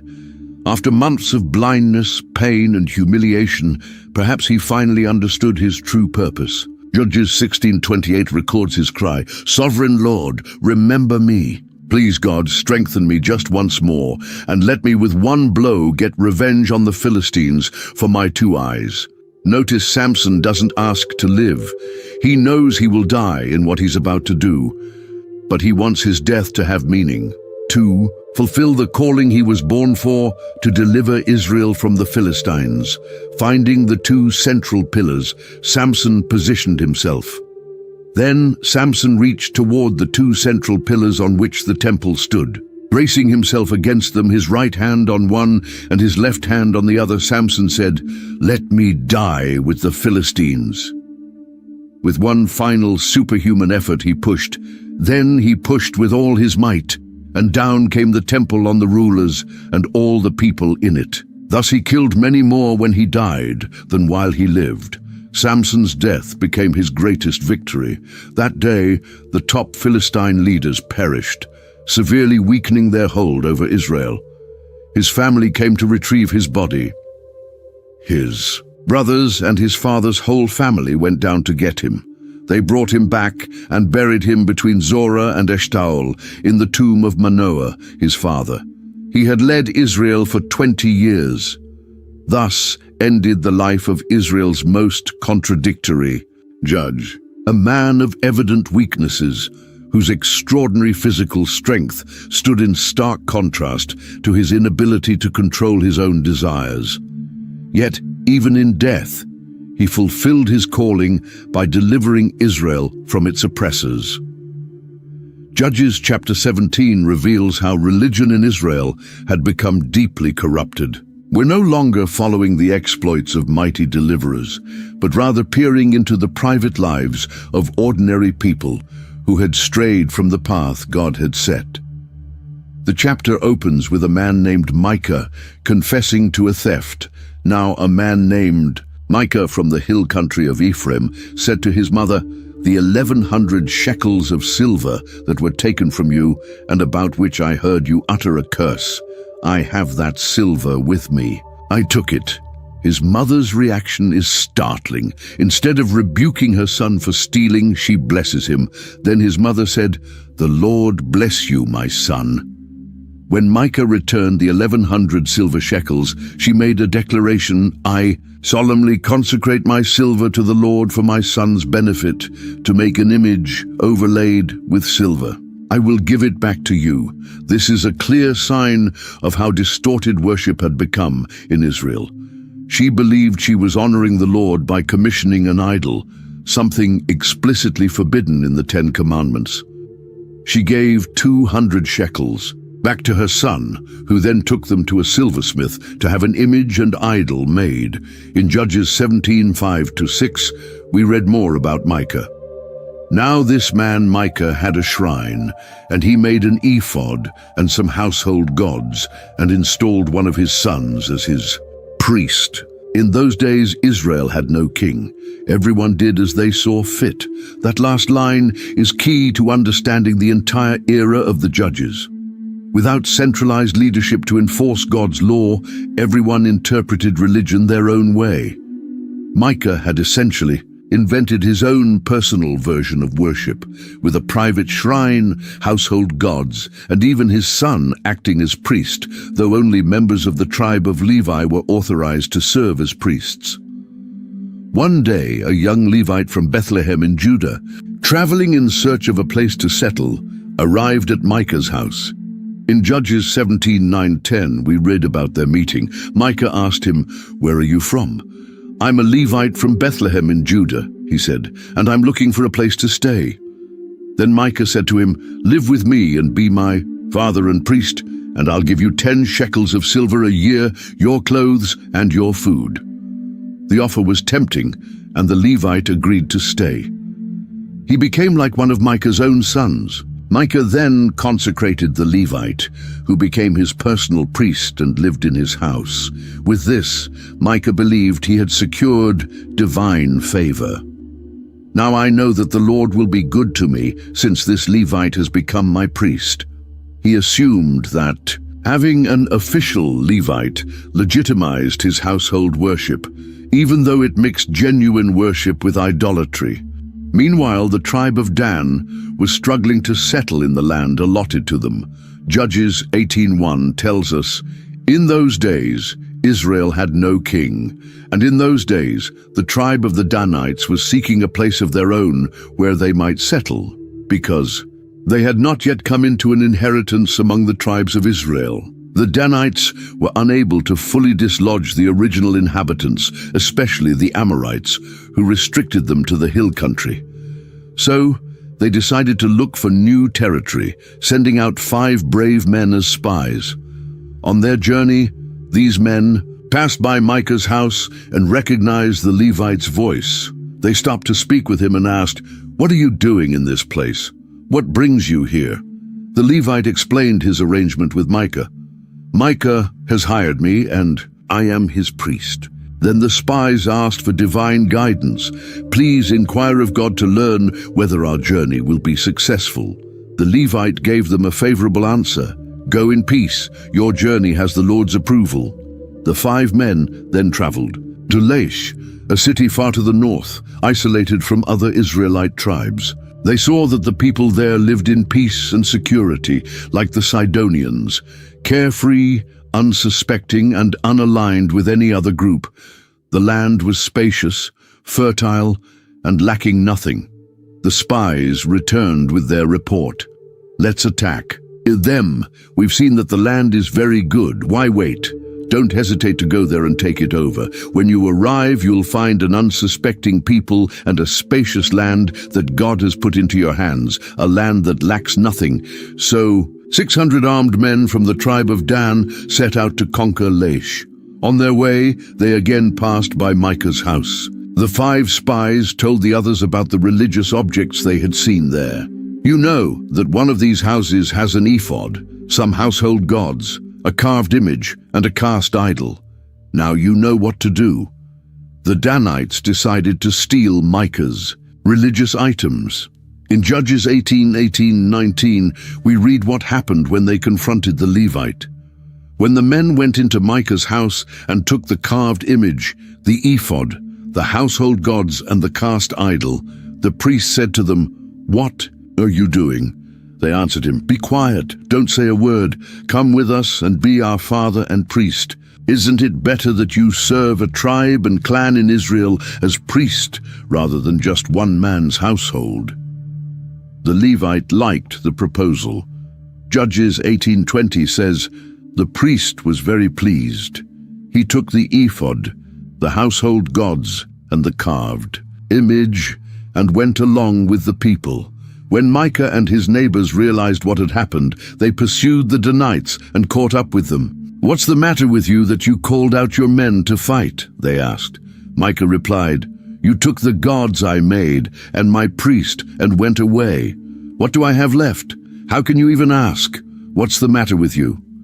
The Danites' response was a direct threat. "Don't argue with us, or some of the men may get angry and attack you, and your family will lose your lives." Faced with this threat, Micah, realizing they were far too strong for him, turned back and returned home. The Danites continued their journey with the stolen priest and idols. When they arrived at Laish, they attacked the peaceful and unsuspecting people. They struck them down with the sword and burned the city. There was no one to rescue them, because Laish was far from Sidon and had no alliance with anyone. After destroying the city, the Danites rebuilt it and settled there, renaming it Dan in honor of their ancestor. They set up the stolen idols and appointed the Levite and his descendants as priests for the tribe until the time of the exile, when the Ark of God was still in Shiloh. This episode reveals not only the growing idolatry in Israel, but also how law and justice had deteriorated. An entire tribe stole idols, and a priest from a private citizen threatened him with death when he protested, and then massacred a peaceful city to establish their new territory. All of this was done with the blessing of a Levite priest, someone who should have known and taught God's law. Judges chapter 19 recounts one of the darkest episodes in the Bible, showing how deeply morality had declined in Israel. The story begins, in those days when there was no king in Israel, a Levite living in a remote area in the hill country of Ephraim took a concubine from Bethlehem in Judah. This Levite, unlike the one from the previous story, is not portrayed as an idolater. He lived in a remote region of Ephraim and had a concubine, a secondary wife with fewer legal rights, from Bethlehem. However, their relationship was not going well. She was unfaithful to him and left, returning to her father's house in Bethlehem, Judah. After 4 months, her husband went to persuade her to return. He took his servant and 2 donkeys. The young woman's father was glad to receive the Levite and urged him to stay a few days. The hospitality stretched out longer than expected, and the Levite ended up staying 5 days. Finally, on the 5th day in the afternoon, he departed with his concubine and servant, despite his father-in-law's attempts to make him stay another night. Since it was already late, they only made it as far as Jebus, the former name of Jerusalem, by sunset. The servant suggested they stay in the city of the Jebusites, but the Levite refused. "We will not stay in a foreign city whose people are not Israelites. We will go on to Gibeah or Ramah." The irony of this decision would soon become clear. The Levite chose not to stay in a foreign city, assuming they would receive better hospitality in an Israelite town. The reality would prove to be very different. They arrived in Gibeah, a city of the tribe of Benjamin, after the sun had set. They sat in the city square, but no one offered them lodging for the night. Hospitality was a core value in the ancient Near East, and this lack of welcome already signaled that something was wrong in Gibeah. Eventually, an old man, also from the hill country of Ephraim but living in Gibeah, was returning from his work in the fields and saw them in the square. He asked, "Where are you going? Where do you come from?"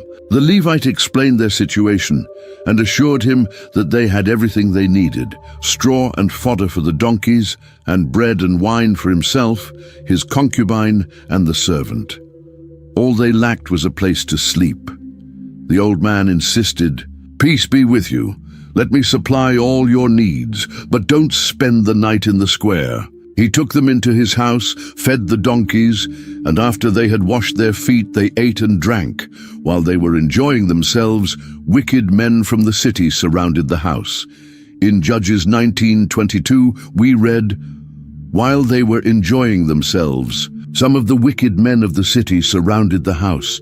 Pounding on the door, they shouted to the old man who owned the house, 'Bring out the man who came to your house so we can have sex with him.'" The scene is disturbingly similar to what happened with the angels who visited Lot in Sodom, Genesis 19. The men of the city wanted to sexually assault the guest, showing utter contempt for God's law and the basic norms of hospitality. The old man tried to protect his guest. "No, my friends, don't be so vile. Since this man is my guest, don't do this outrageous thing. Look, here are my virgin daughter and his concubine. I will bring them out to you now, and you can abuse them and do whatever you wish. But don't do such a disgraceful thing to this man." This shocking offer reveals not only the low value placed on women in that society, but also how sacred the duty to protect a guest was considered. Yet the men refused to listen. What happened next is truly horrific. Judges 19:25 reports, "But the men would not listen to him. So the man took his concubine and sent her outside to them, and they raped her and abused her throughout the night. At dawn, they let her go. At daybreak, the woman collapsed at the entrance of the house where her master was staying and lay there until daylight. When the Levite got up in the morning and opened the door to set out on his journey, he saw his concubine lying at the door with her hands on the threshold. He said to her, "Get up, let's go." There was no answer. The woman was dead, a victim of the previous night's brutality. The Levite put her on his donkey and went home. Once there, he took a knife, cut her body into 12 pieces, and sent them throughout the territory of Israel with a message about the terrible crime committed in Gibeah. Everyone who saw it said, "Such a thing has never been seen or done since the day the Israelites came up out of Egypt. Consider it. Take counsel. Speak up." The Levite had turned his personal tragedy into a national scandal, forcing Israel to confront the depravity that had taken root in its society. The response would be dramatic, leading to another tragedy, a civil war. The Levite's strategy worked. The horrific crime in Gibeah stirred the indignation of all Israel. Judges 21:2 tells us, "Then all Israel from Dan to Beersheba and from the land of Gilead came together as one and assembled before the Lord. In Mizpah, the leaders of all the people of the tribes of Israel took their places in the assembly of God's people, 400,000 men armed with swords. This was an extraordinary nationwide mobilization. From Dan to Beersheba was an expression that referred to the entire territory of Israel from north to south. The number of soldiers assembled, 400,000, shows just how seriously the matter was taken. The Benjamites heard that the Israelites had gone up to Mizpah, but apparently chose not to participate in the National Assembly. During the gathering, the Levite explained what had happened. In Judges 24-7, he says, "I and my concubine came to Gibeah in Benjamin to spend the night. During the night, the men of Gibeah came after me and surrounded the house, intending to kill me. They raped my concubine, and she died.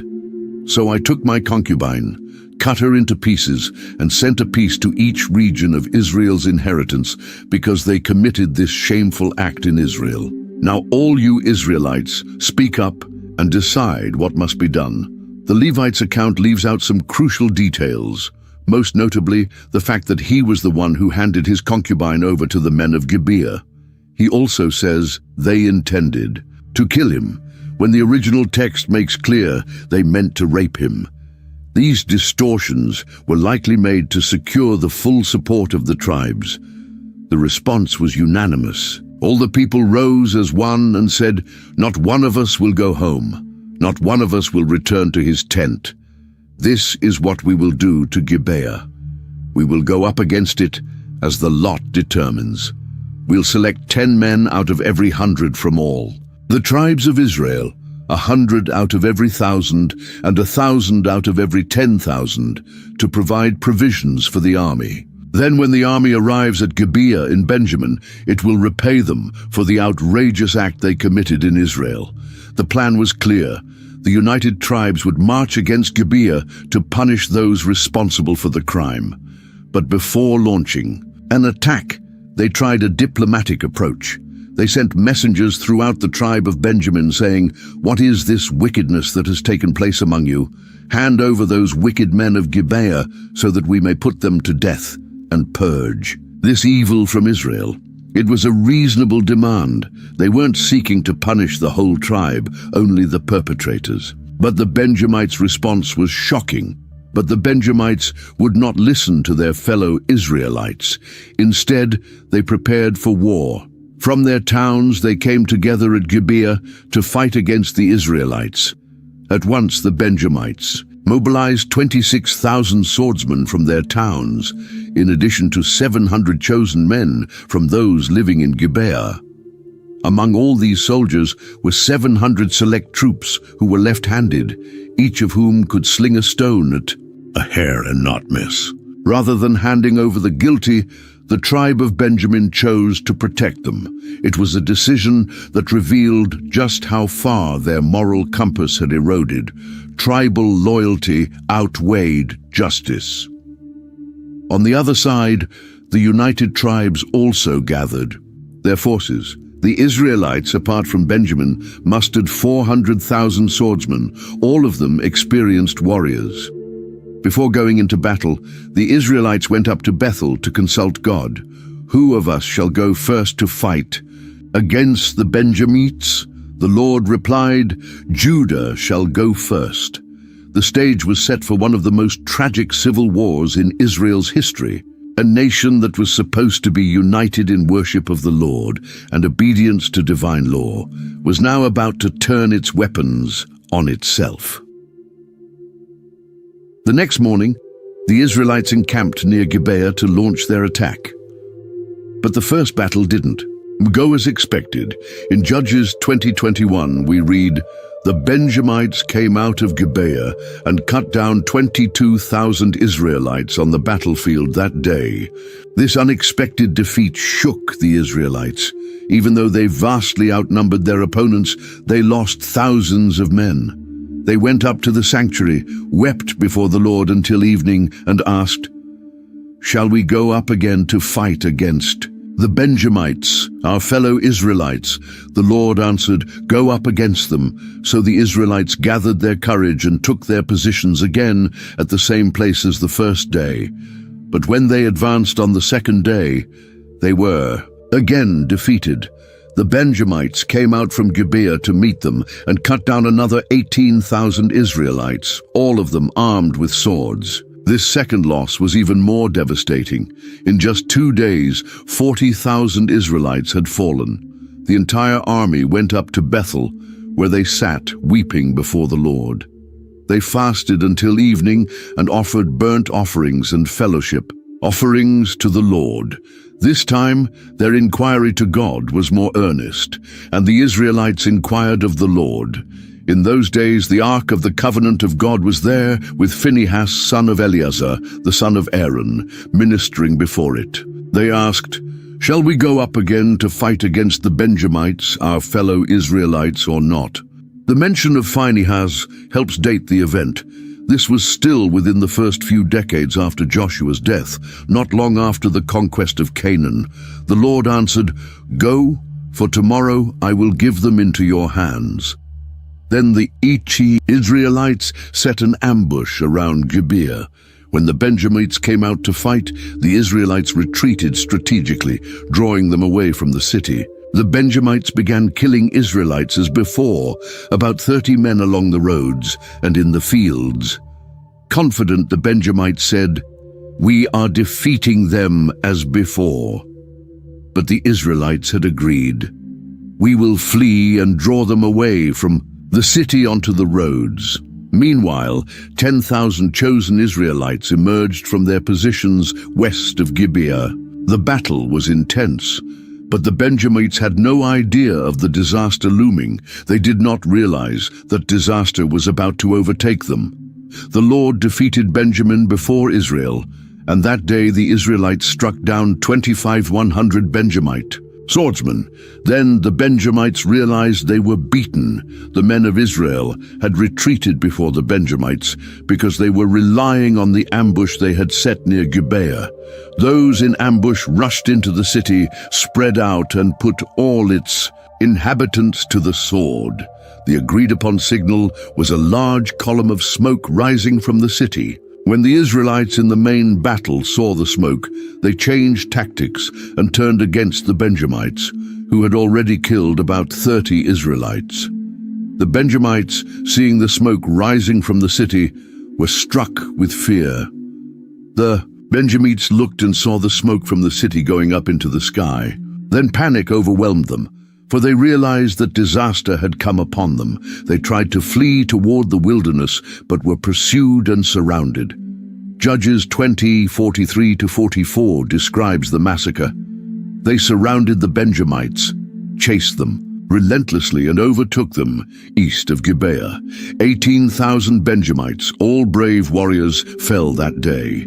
The remaining survivors fled toward the wilderness, to the rock of Rimmon. But along the roads, the Israelites killed another 5,000 Benjamites and continued pursuing the rest all the way to Gidom, where they killed 2,000 more. In total, 25,000 Benjamites, every one of them a valiant warrior, were killed that day. Only 600 men escaped to the wilderness, to the rock of Rimmon, where they stayed for 4 months. Then the Israelites returned to the towns of Benjamin and killed everything they found, people, animals, everything. They also set fire to every town they came across. The tribe of Benjamin stood on the brink of extinction.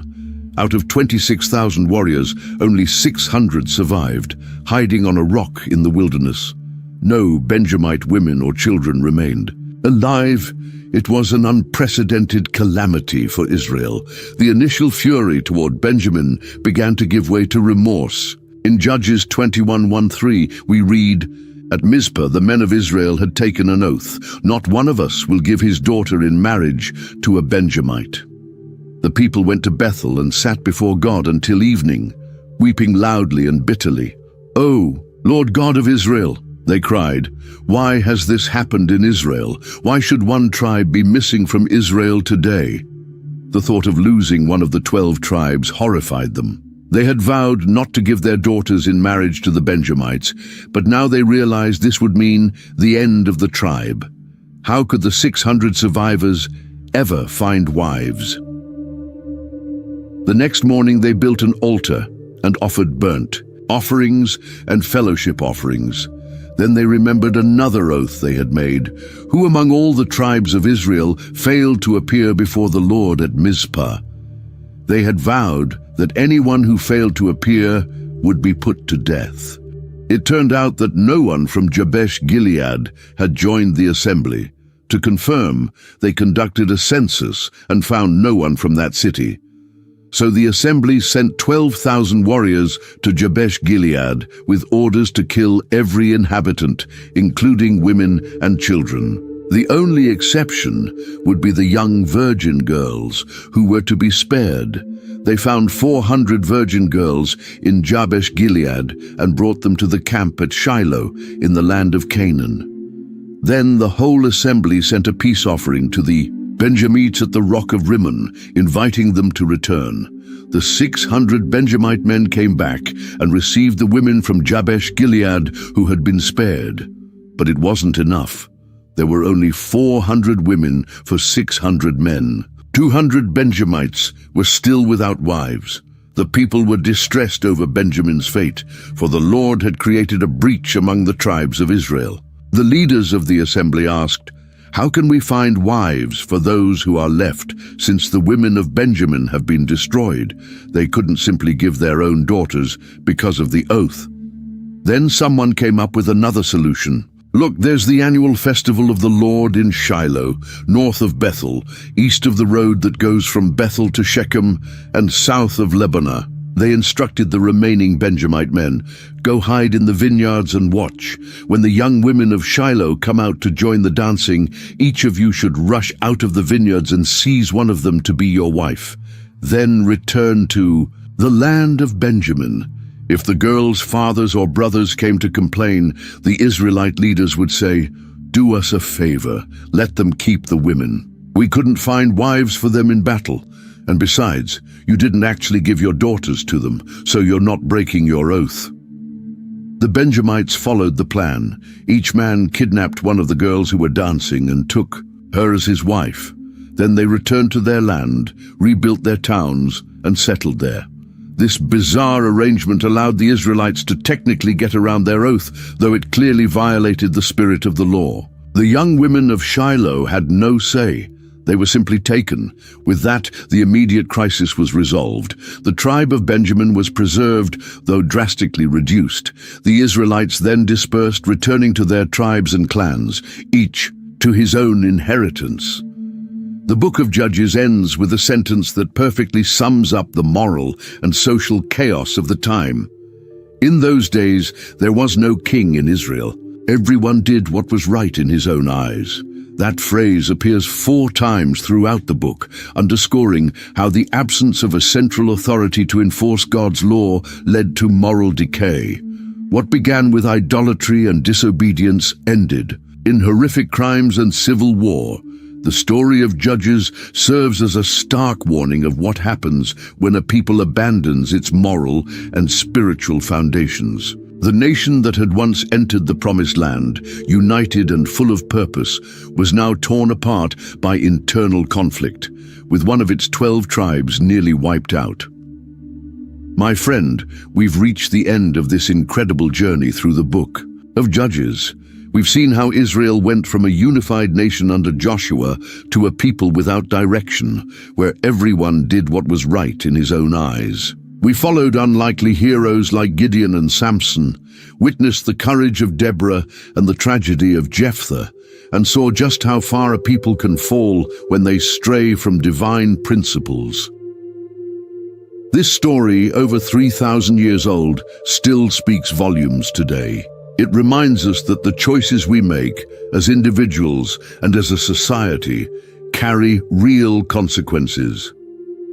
If you enjoyed this perspective on the Book of Judges and want more content like this, don't forget to subscribe to the channel. Every subscription helps me keep producing these biblical narratives we all love. And why not share this video with your friends and family? There might be someone in your circle who needs to experience these stories in a fresh and engaging way. In the upcoming episodes, we'll continue our journey through the pages of the Bible, discovering together the treasures of this extraordinary book. Until then, stay